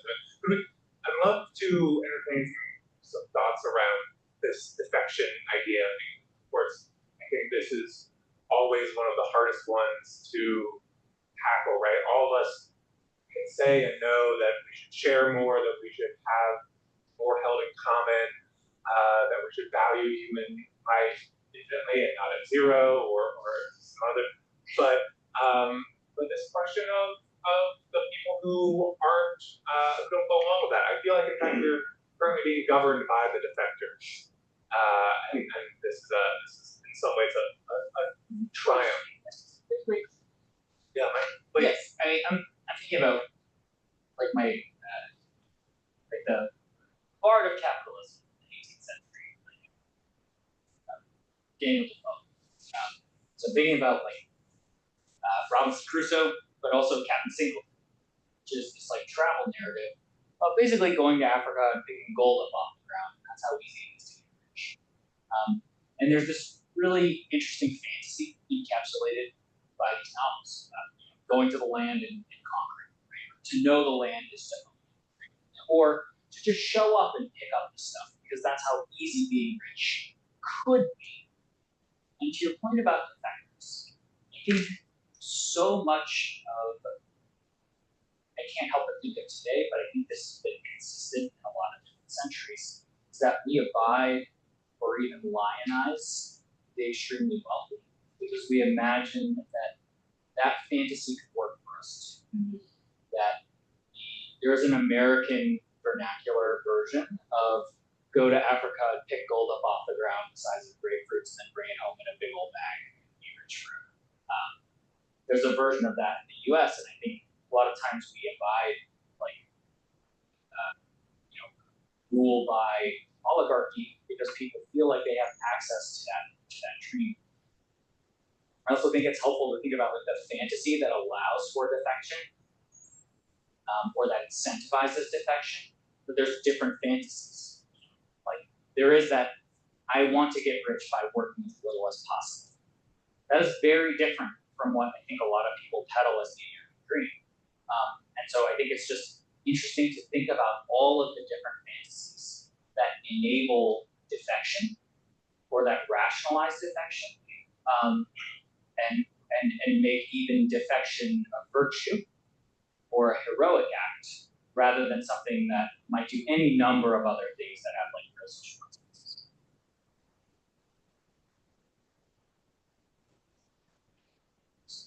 The systemic ranges to grocery store, or like because we are the consuming society that we live in, it's very, very hard to think, okay, what are really the impacts of what I'm doing, how am I collaborating? Like we really have to extract ourselves from a lot of easy paths that in fact encourages levels, whatever we are consuming or is there's so many choices that take time and it's cognitively not to cope because it's outside of structures that are now maybe not for everything, but So what's defection? Is it like you're defecting from an army, you're defecting from a government, you're a rogue agent? Like is that what defection is? What is that? when you have, we've all heard of the tragedy of the commons, right? The defectors are the ones making it the tragedy, right? They're the ones who see the commons and overexploit it, who take it for their own gain, right? So as opposed to pursuing a cooperative path. Is that about right? Yes, I have a really good example. It used to be that perpetual trusts in the US were illegal. That means you couldn't actually have a trust that would have a life of its own, for example. So they're always tied to people. So basically, a wealth had to be passed on to somebody else, and then there would be some sort of inheritance that we could go with. And it was just a norm in the US that we don't want to have hereditary monarchies. We do not want the wealth to be hereditary. So we make these perpetual trusts illegal. And then one day, some guy in South Dakota woke up and said, I'm going to start a perpetual trust. And so convinced the South Dakota Assembly to say, yes, we're going to legalize perpetual trusts. And now everybody who wants their wealth to pass on without having to be touched by the government in any way can now go to South Dakota and set up a perpetual trust. Yes. So that is a defection. There was a norm, right? It was based on a shared value, based on a shared understanding of history, based on a shared goal about what we're trying to create here in America. And then somebody defected because it was make the statement of money. So it doesn't imply goodness or moral right.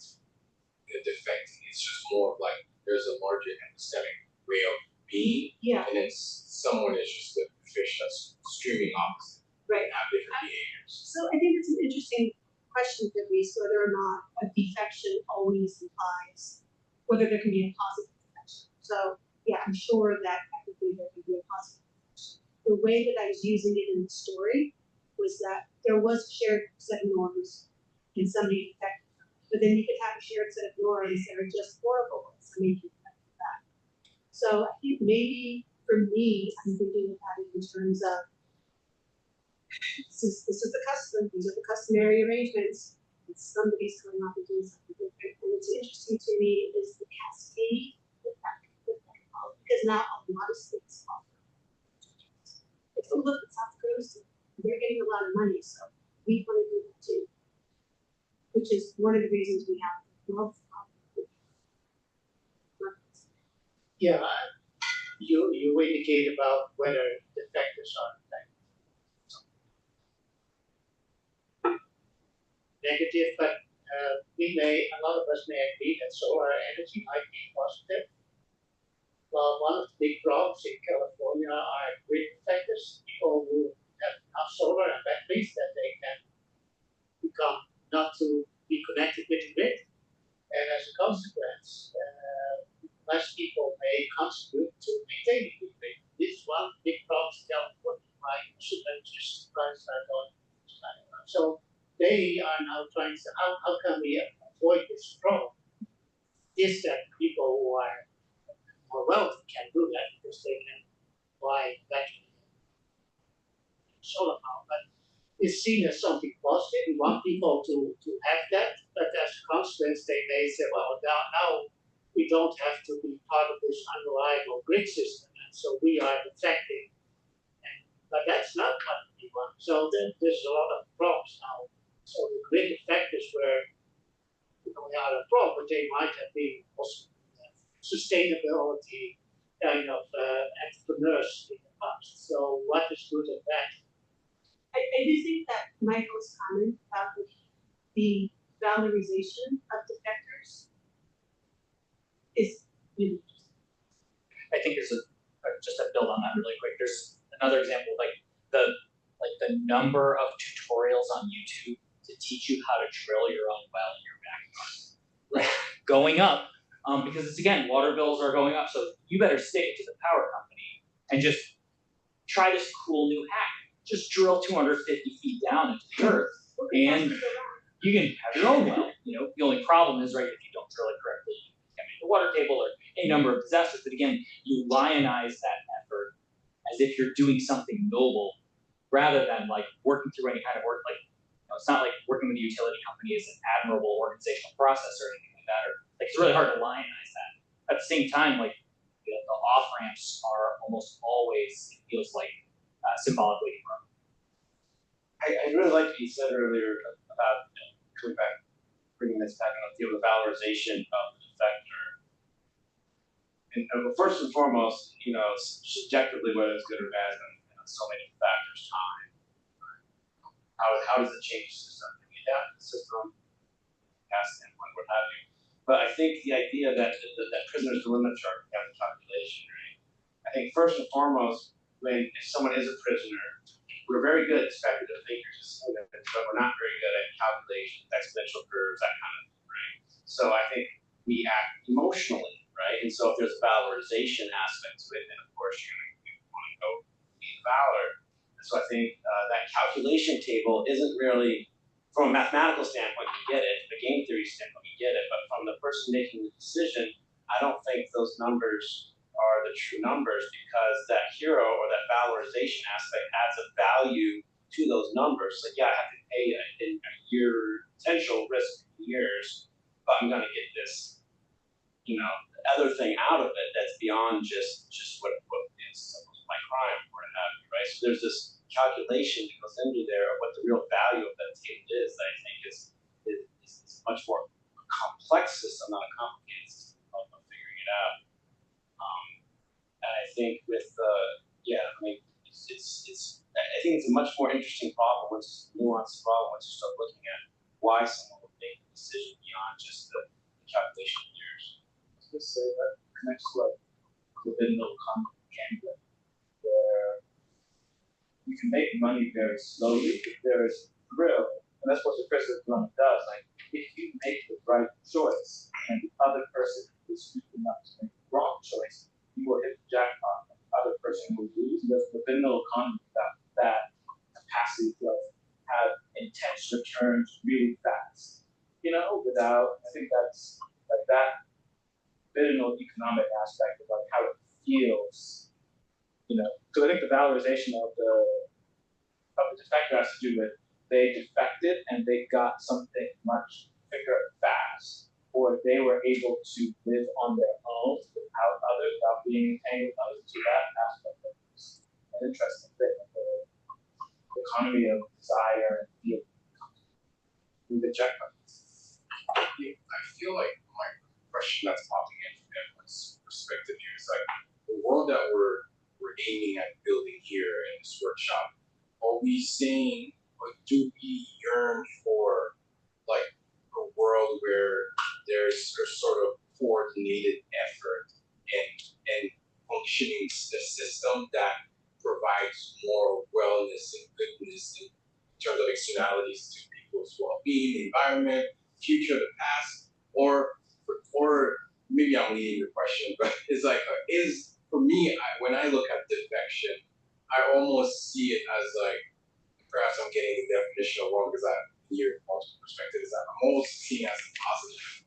And it's like, I'm trying to understand what is the difference between defection and like agency, because it almost seems like when you look at perhaps a conceptual context such as like Mark Fisher's capitalist realism, it's like we cannot imagine outside of capitalist needs, and it's like, is defection the nexus point where we gain enough agency to behave differently in terms of the norms and the imagined colonized way of how we have been? So maybe I have being from Haiti and being black, I feel like I maybe have a posture of defection as like a Maronite, or sort of like an act of like combating the dominant system to find my own personal freedom, whether it has negative end means towards other groups of people. Yeah. So I guess the bigger question is just, where does defection lie between personal agency, and how does it connect to the type of world we're aiming at imagining in terms of systems? We want to empower people to be defectors in our times today, to find these alternative economic systems, which I think there was a book by this New Yorker guy who wrote called The Alternative. He explored all these different alternative models and how it's or they defectors as well. So maybe I'm So yeah, agency and defection, and then also what is the sort of where are we going at in terms of the world that we build? I resonate with that because Walter Mignolo, the decoloniality scholar, talks about epistemic disobedience. So when I think about defection, I think about it in decolonial terms, something like that. And I just wanted to say that that's also kind of my instinct to go there. Maybe this is a place where now we need to start.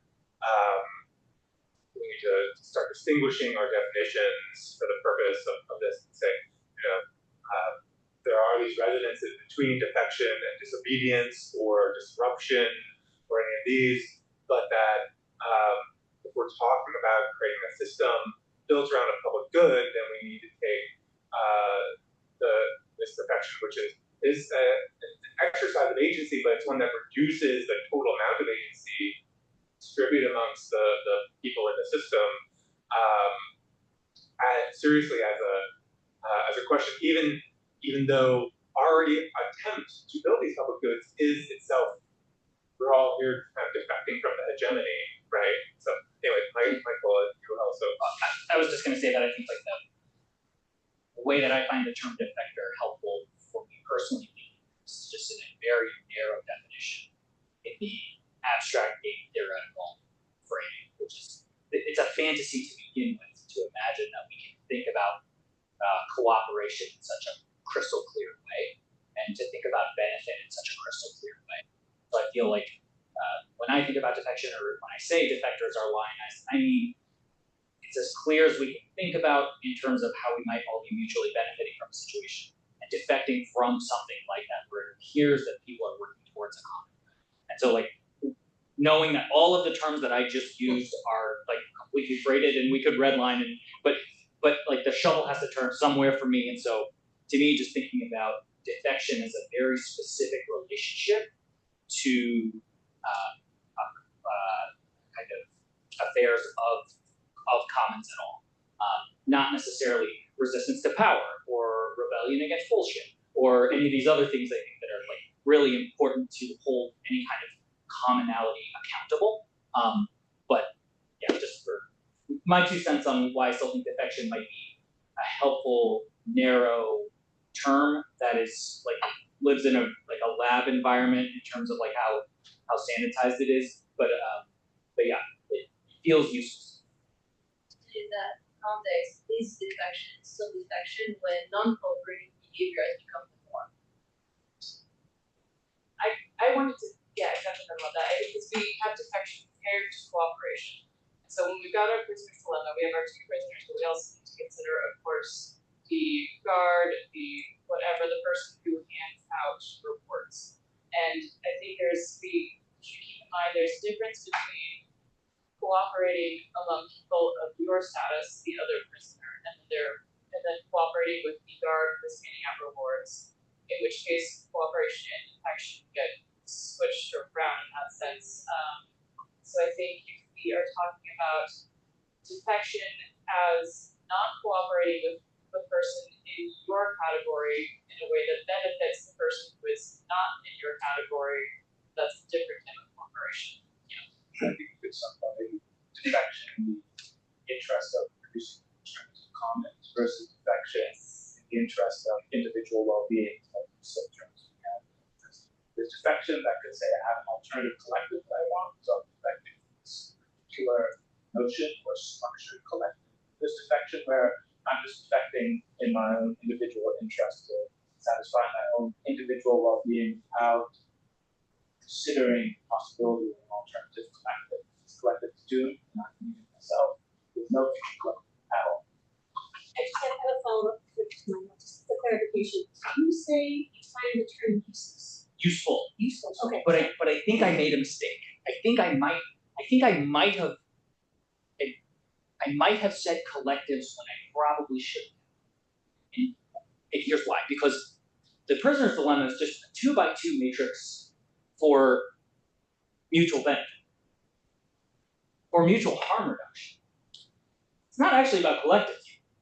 Like, about individualism. The idea of this matrix stabilizing on a 6 billion by 6 billion axis is never going to happen, right? And so the idea of, there's a whole novel about it, right? It's called Prisoner's Dilemma. It's awesome. But it's just the idea of thinking about how we like figure relationships to other people for mutual benefit and what the incentives are for cooperating in just a 2x2 cooperation scenario, and then it invites what are the consequences outside of that very artificially bounded garden of decision making. So I am sorry for saying the commons there, because I don't want the prisoner's dilemma to be a proxy for just the commons. That's not what I meant to do. I go to Shinwei and Sarah.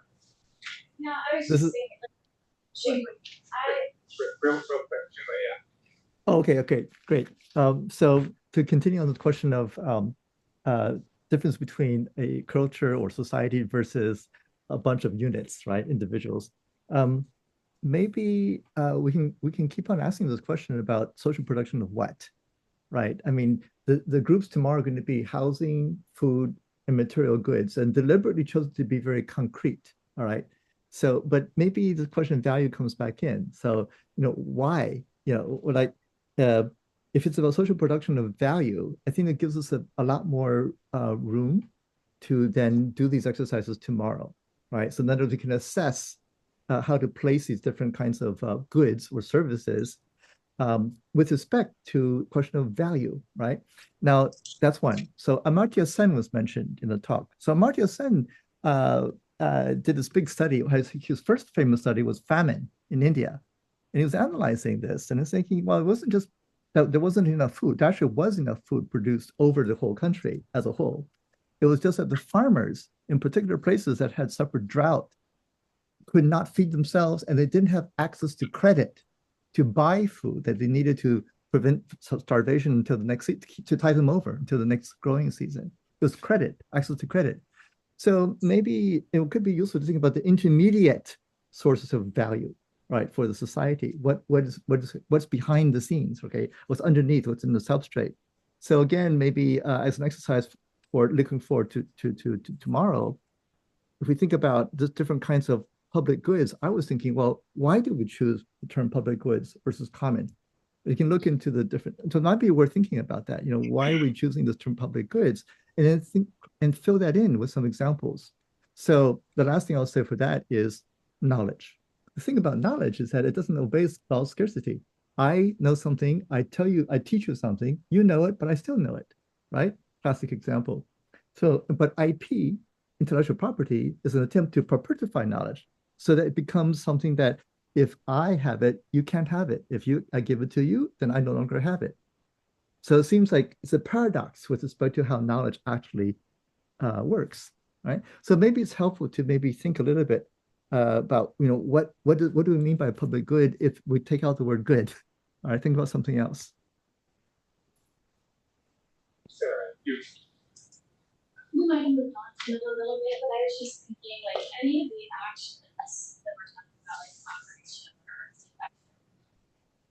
any of them are good or bad, or they can be anything, right? It's just like, what is the relationship to the story around which they're moving towards moving away from? Like, what do you think of that story? Do I think that we should have perpetual trust? Do I think we should not have perpetual trust? And then I go to the Bakriarno effect, right? Or like the infinite scenarios, but it's like, but we're in such like a strange moment where to decide about that story, we used to actually use story like this big, profound, long-term stories, but now we have like influencers or advertisers or something, so I feel like our knowledge about the story it's like cut off at the roots in so many scenarios. We don't have to put the story, we have like an influencer version. hopefully that's part of my work. Right. We're here, we're trying to tell a better story. Yeah, I was going to add my thought on affection, context, comments, the way I think about it. And it kind of lists us going like long thoughts. Look at like in the Star Trek terms of the need for one outweighing the need. versus the other way of choosing is needs to be outweighed by needs of one. Sort of the why am I choosing to be help myself as my primary motive, or am I saying I'm willing to sacrifice my own good for the needs of the one, right?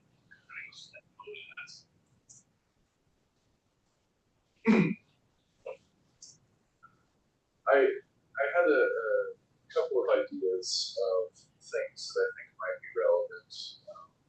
Maybe some words we didn't, I don't know if they're getting too far off the path here, but one of the things that kept popping up in my head is we're talking about like these motivations, very sort of economic language. But I'm curious if it's worth also discussing like the self and the individual's relationship to all of these things, to the comments, to the other people, to the to anything that's going on, how that affects their decision making beyond just what we like we know why people think like they're going to get in the one corner of the prisoners who are like, oh well, I can play zeros, this is why I'm doing this. But are there more complicated, I guess, relationships there between I mean sort of like when we're talking about lionizing defectors, between sort of who the person thinks they are in relation to everybody else, how that affects their behavior in a relationship with the commons.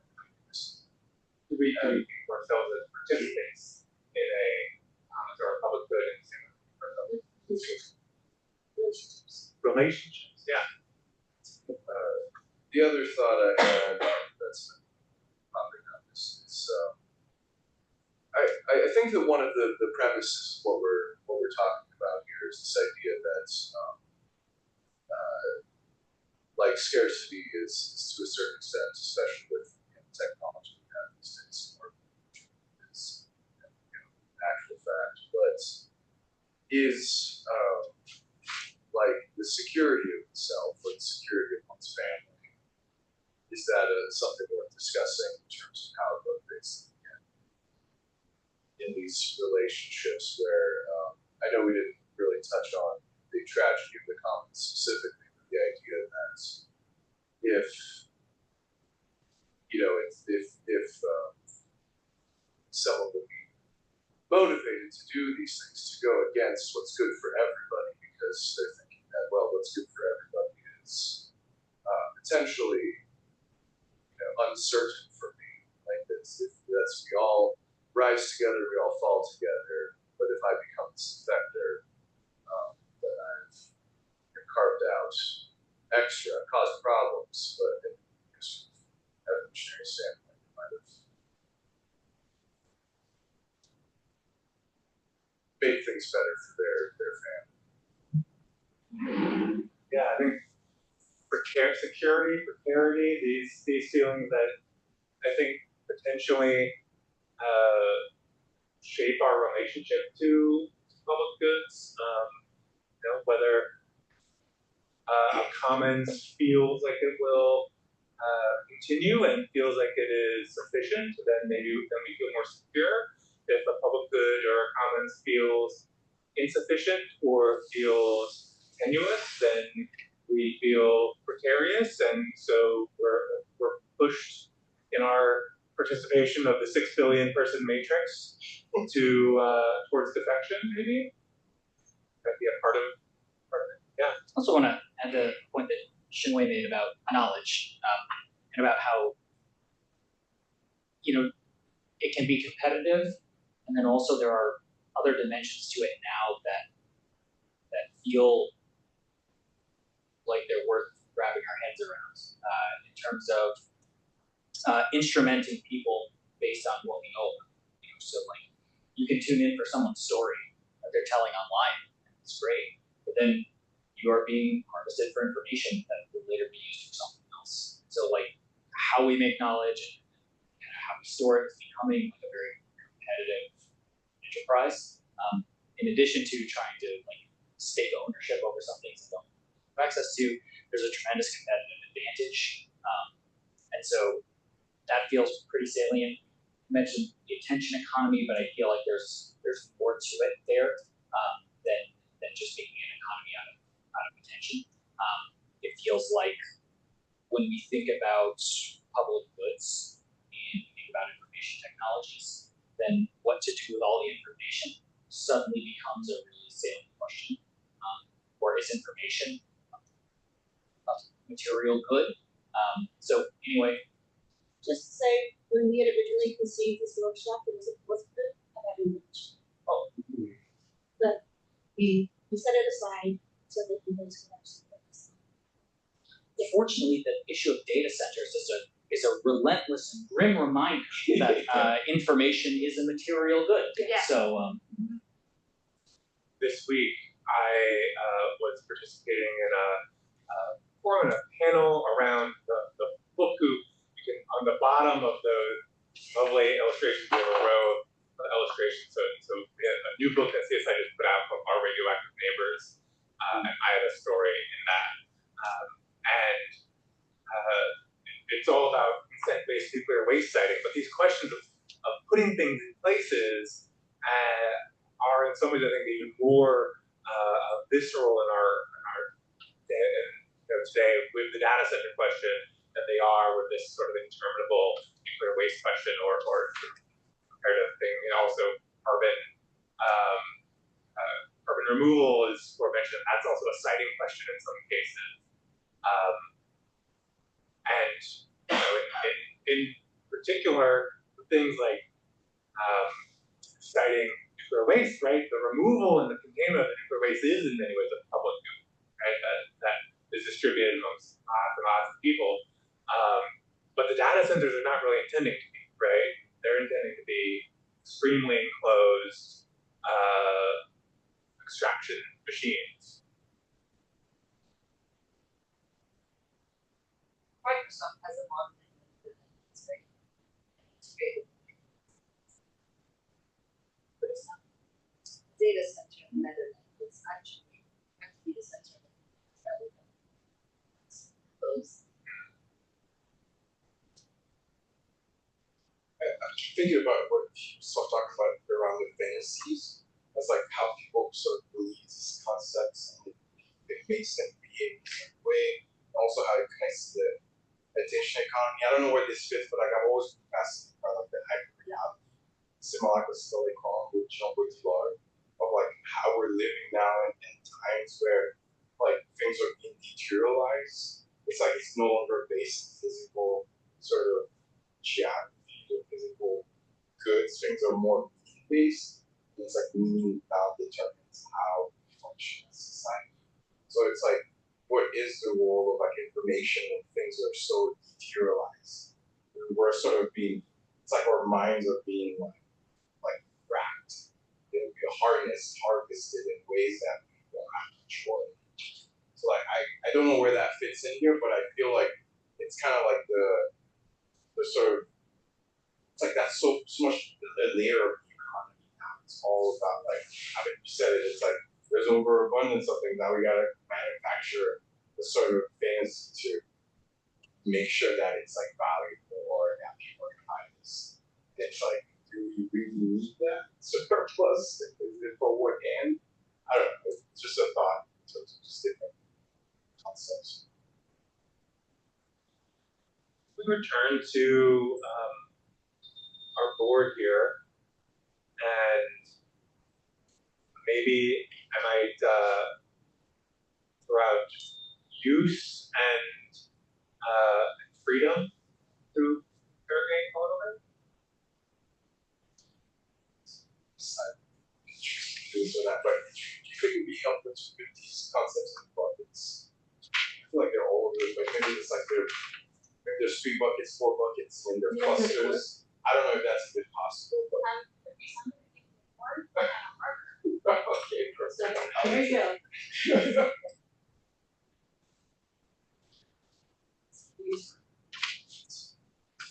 or any other ones of these that jump out that we can talk about? For whatever reason, we talked about enclosure and how that's paired with exclusion, and for whatever reason, I called the term exclosure, which is I came across it in an extremely different scenario. It was talking about wildlife conservation, considering the land be set aside for animals rather than enclosures for them, but in humans who wish to observe them for the sake of science. They are the ones who are enclosed, and the animals who are in the exclosure. And I think that as we talk about conversations of stewardship versus and what is the use, I wonder if that is a fun word. Does agreeing enclosure imply exclusion? So does exclosure imply that you're talking about what's outside the enclosure? Or is the exclosure, so for me, enclosure is a gesture. Yes. Right? Yeah. So the opening would be the anti-gesture of enclosure. So is that what you mean by exclosure, or are you simply talking about something's inside the boundaries of the town? I think the word exclosure is a gesture because it's an effort to make people consider the land that we allocate to non-human species. And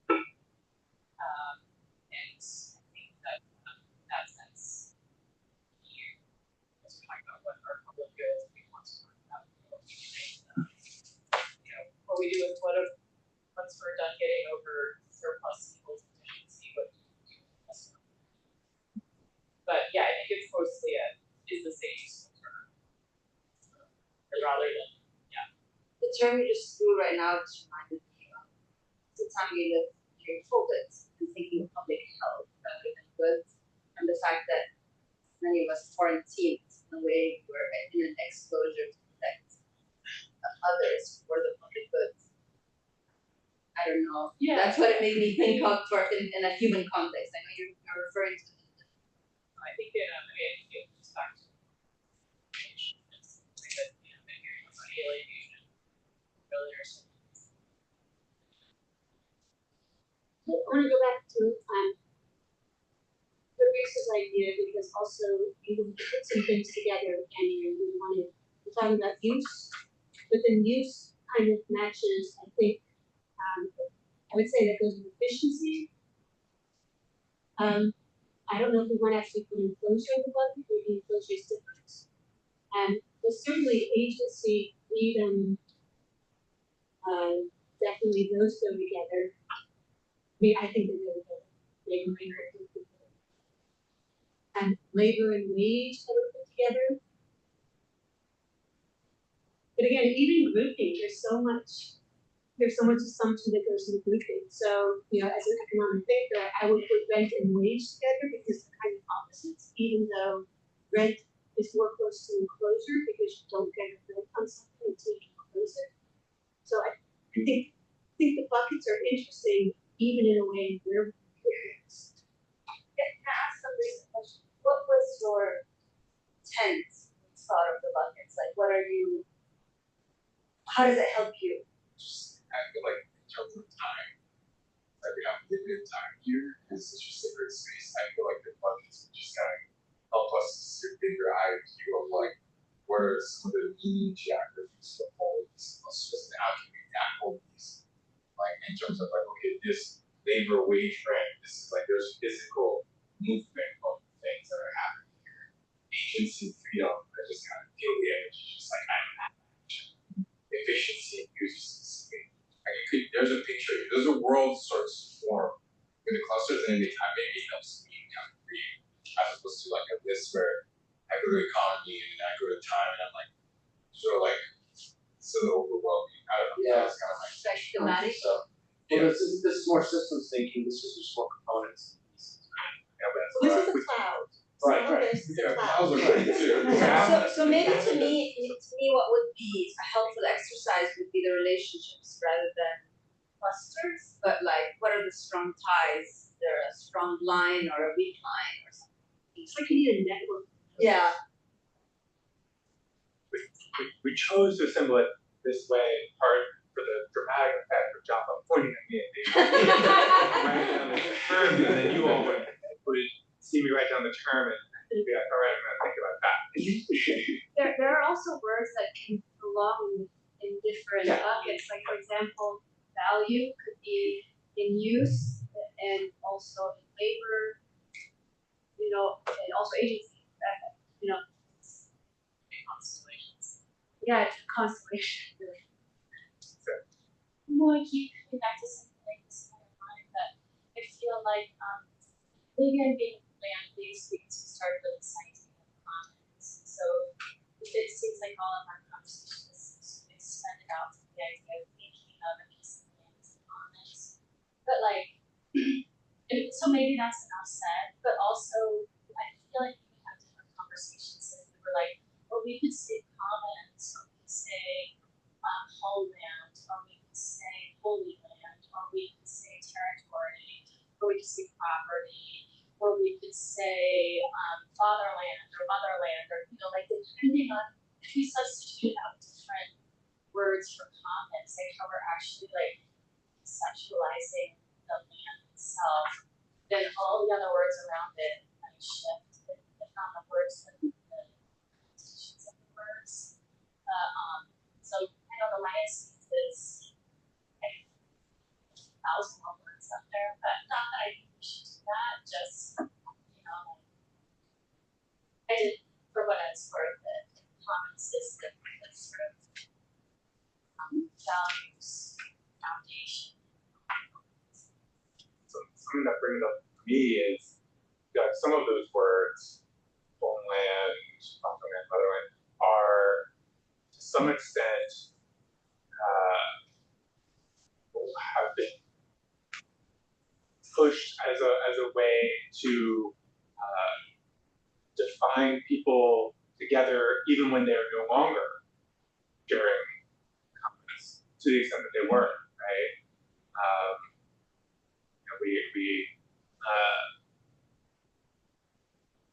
It's a way to reassert ties even when they're fraying, right? It also feels like, I mean, we didn't put death spiral on the board, but I guess I'll talk about it. In that, like, so, you know, there's this tradition in like product development that has been emergent in the last few decades about kind of empirically validating the fitness of your product to your desired audience and kind of really working that out such that now if you want like a lamp to read with at night, you have so many choices. And in fact, someone has put so much work into optimizing your generation's desires for a reading lamp at night, right? Even like we've gotten so good at providing so many different choices that it feels like there's a sort of hydroelectric dam effect where humanity is the water, and then we pass it through this layer of choices, and we like generate money from it, and then the result is just like a trickle after. And it feels like the idea of that, making sure that like whatever precious human capacity we have to make choices that build meaningfulness are constantly suspended in the operation of figuring out which of the sub-products to choose from. Because not only are there so many, but because they have so much symbolic value, and they are a way of self-individuation in a way that they used to not be, then it really feels like that it makes it more difficult to see a commons or to see a public, because making decisions for yourself in this painstaking and completely absorbing way feels antithetical to thinking about a public at all. So it feels like there's a considerable amount of inertia when we say public. It feels like public might even be one of those triggering terms anymore. But it feels like so much of our human energy is now caught up in trying to figure out how to spend what money we have. And it makes me think about the definition of economics, or of an economy. And I can say this because I am not evaluated in any of the claims that I make from an economic perspective, right? And you can always disavow anything I say as some guy walked in. But like, I wonder about the social production of value, but I wonder about the social production of choices. I wonder if economies are all about deciding what choices we want people to have, or what choices we want to do.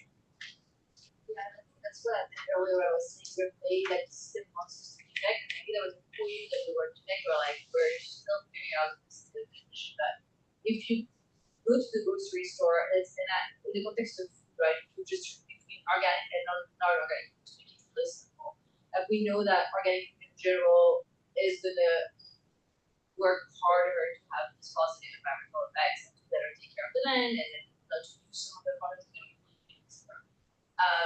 But it's work is more expensive, so the price, but even then if you want to go further, directly purchase from the farmers or just for the CSA, etc. It requires so much cognitive effort to not follow, like just go to the supermarket and then buy the cheese. That's this.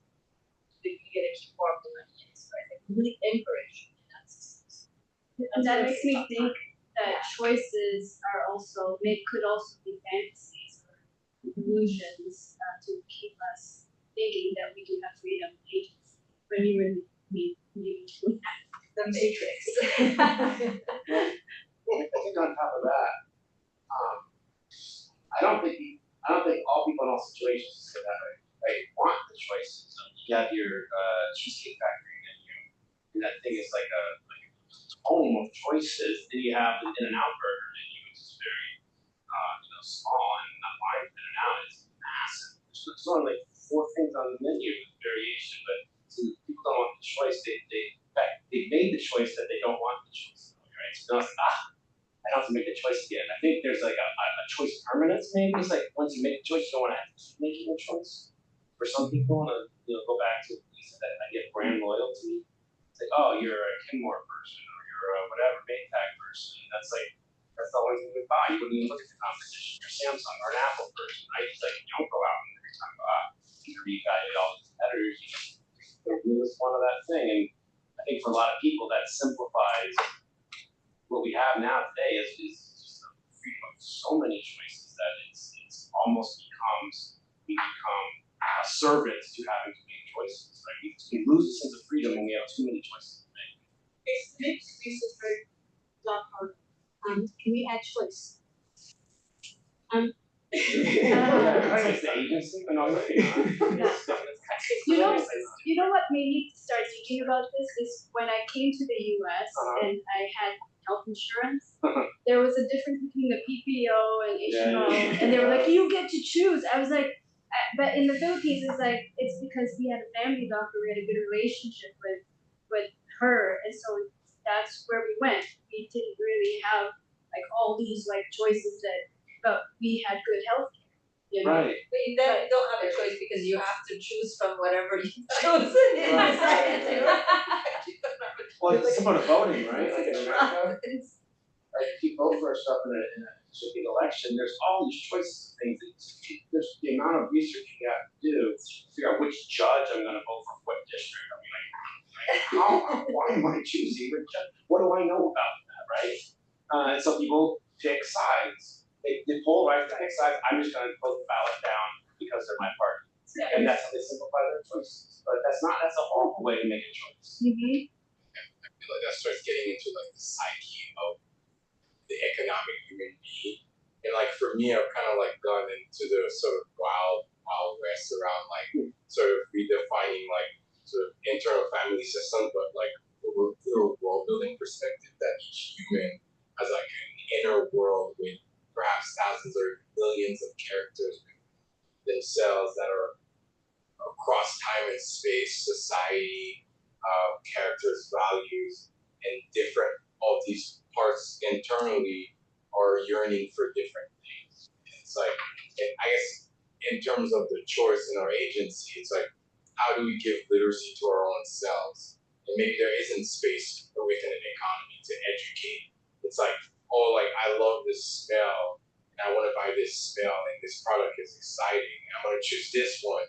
But little did I know it's the same smell my mother wore when I was a kid, or maybe it's a particular Haitians that I'm not really aware of, and I'm being told on in that So I recognize the tyranny of choices, but I also wonder where is the role of like what does it even mean to be human in like our modern times, and because and how we conceive humans, and there I think therefore I am, and that will lead a lot of assumption to how we relate to time, how we relate to matter, how we relate to goods, marketing, economy. All these mental beliefs are just expressed systemically. At least there's a lot of assumption about like how do you define the human context to all these different things. So in design thinking, we say the human being is the end user, which makes me think about, you're using goods, right? So what does it mean to have a better use case than somebody else? What does it mean to be human in this case? So how are we designing for the human being? I have two. One, our dinner reservation is at 7, and it's 2 5-minute walk away. So I think in about 10 minutes we should wrap up and grab our stuff and head out to continue the conversation over dinner. But the other provocation I want to offer for these last few minutes is, if we were going, as we sit down to reimagine public good and imagine a system in which public goods are how we are distributing the different commodity types that we have given our teams to, do we like the idea of optimizing that system around maximizing choice for the people using that commons, or streamlining choice? But which would we prefer, and in which circumstances do we want to have the way that we're distributing food in a commons or public goods way give us all the hundreds and thousands of choices of the biggest grocery store, or do we want to make fewer choices, more high quality? How do we balance that? Seems like story is always an effort to streamline.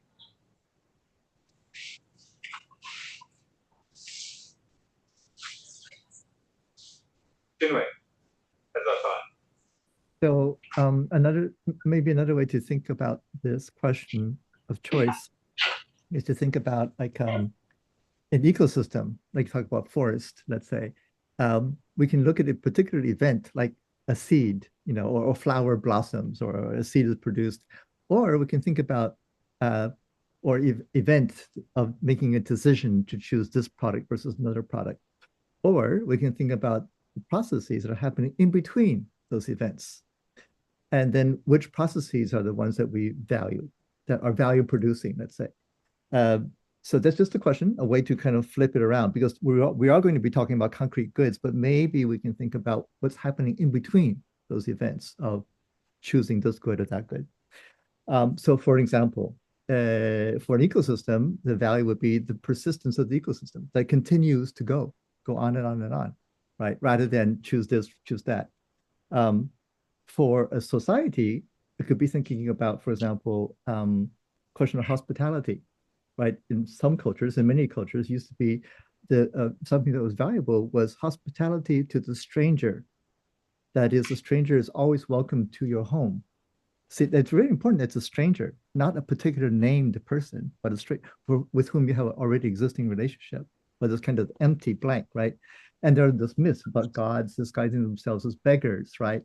Going to such and such a home, and you test the particular person, whether the person is a good member of society or not, by his or her hospitality to the stranger.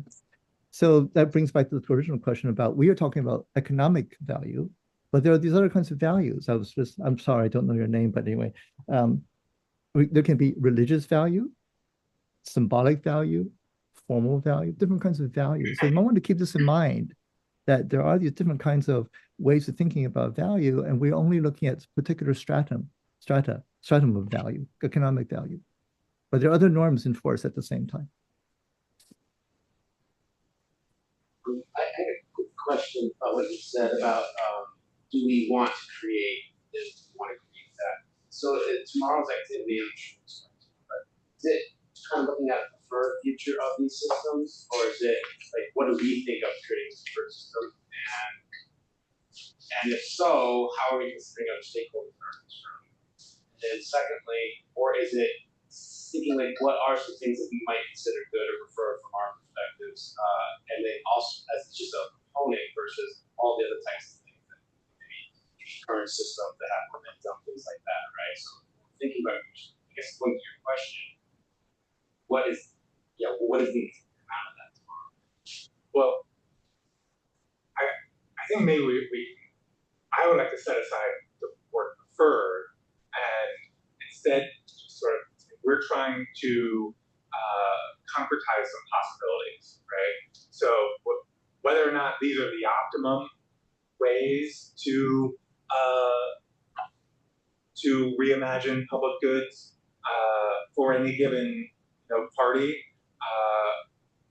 that's something that we can discuss and be in the conversation. But I think where we'd like to end up by the end of tomorrow, and that we're sort of getting a lot of these more ephemeral questions out of the way tonight. We want to be able to say, like, the people participate. We have created a scenario in which we can tell you how it feels like for the people who are participating in that scenario, right? And what maybe for some of those people, that's a really preferable scenario, and for others it won't be. And figuring out who it feels that way for in which cases will be really interesting. But I think for the purposes of the sort of economic theory making that we want to be able to start to perform, we're looking for the friction of a concrete piece of world building that then we can start launch off. Okay, so maybe that's just, it's not that you're saying what the world we want, it's not really what we want, but it's the world that we can kind of envision together. Yeah, are we looking to create like one scenario or multiple scenarios? Well, we'll have 3 teams, and the team will be working mostly individually, so there won't, I think, be an opportunity to sync up into one world the housing, the food, the material goods, all operating through some kind of unified commons imaginary. So I expect that we'll end up, just by virtue of how we sort of organize this, with varying scenarios of just what we need. So that's good. That's fine. That gives us more to work with. I think for me, it's like per groups was. Right. Yeah. So for me, I'm constrained by my kind of futurist framework of the 4 archetypes of scenario building, where the preferred future is the transformation scenario, where it's the optimal, it's a giant leap in the ways we think and we do. And then there's the continued growth, right? The growth acceleration. And then there's the discipline where you constrain, and then the collapse scenario. So in this case, it would be like a hybrid of those. No, yeah, there's lots of like scenarios. I was just curious. You go. And even scenario, right? In futures work, scenario has a very specific meaning. And maybe we're talking more about like arrangement, right? We're trying for sort of a glimpse of possible systems. That is, I think, we're hoping to direct our attention, as opposed to these, doing a quadrant or doing, figuring out, if things go well, will we treat public goods this way or that way? It's more trying to get somewhere where we can speak with detail about what a public good in the future, or even in the present, might be like at giving more of raise its prominence in our economic life and in our life. Good for novelty, right? We need to go. And we need to go. So No choice. For those of you who know where Bella is, please just head on out. Reservation is 19. We just tell them you're there. the recorder's off. Oh. So, Yeah. Yes. Oh, I was just gonna share, I invited Andy he's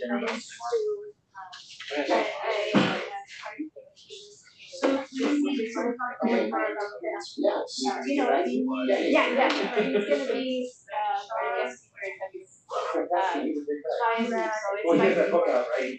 that's exactly why I'm asking you to come and, That's an earlier book that you is, Oh, okay. it's good. No, yeah. And then, cool, yeah, awesome, yeah, I want to think about it. Yeah. Actually, but they're very similar, but like, there's 2 by 2 the answer. well, no, just different archetypal scenarios. Oh, It's yeah. actually We're one part of so the we don't vision have to process after scenarios.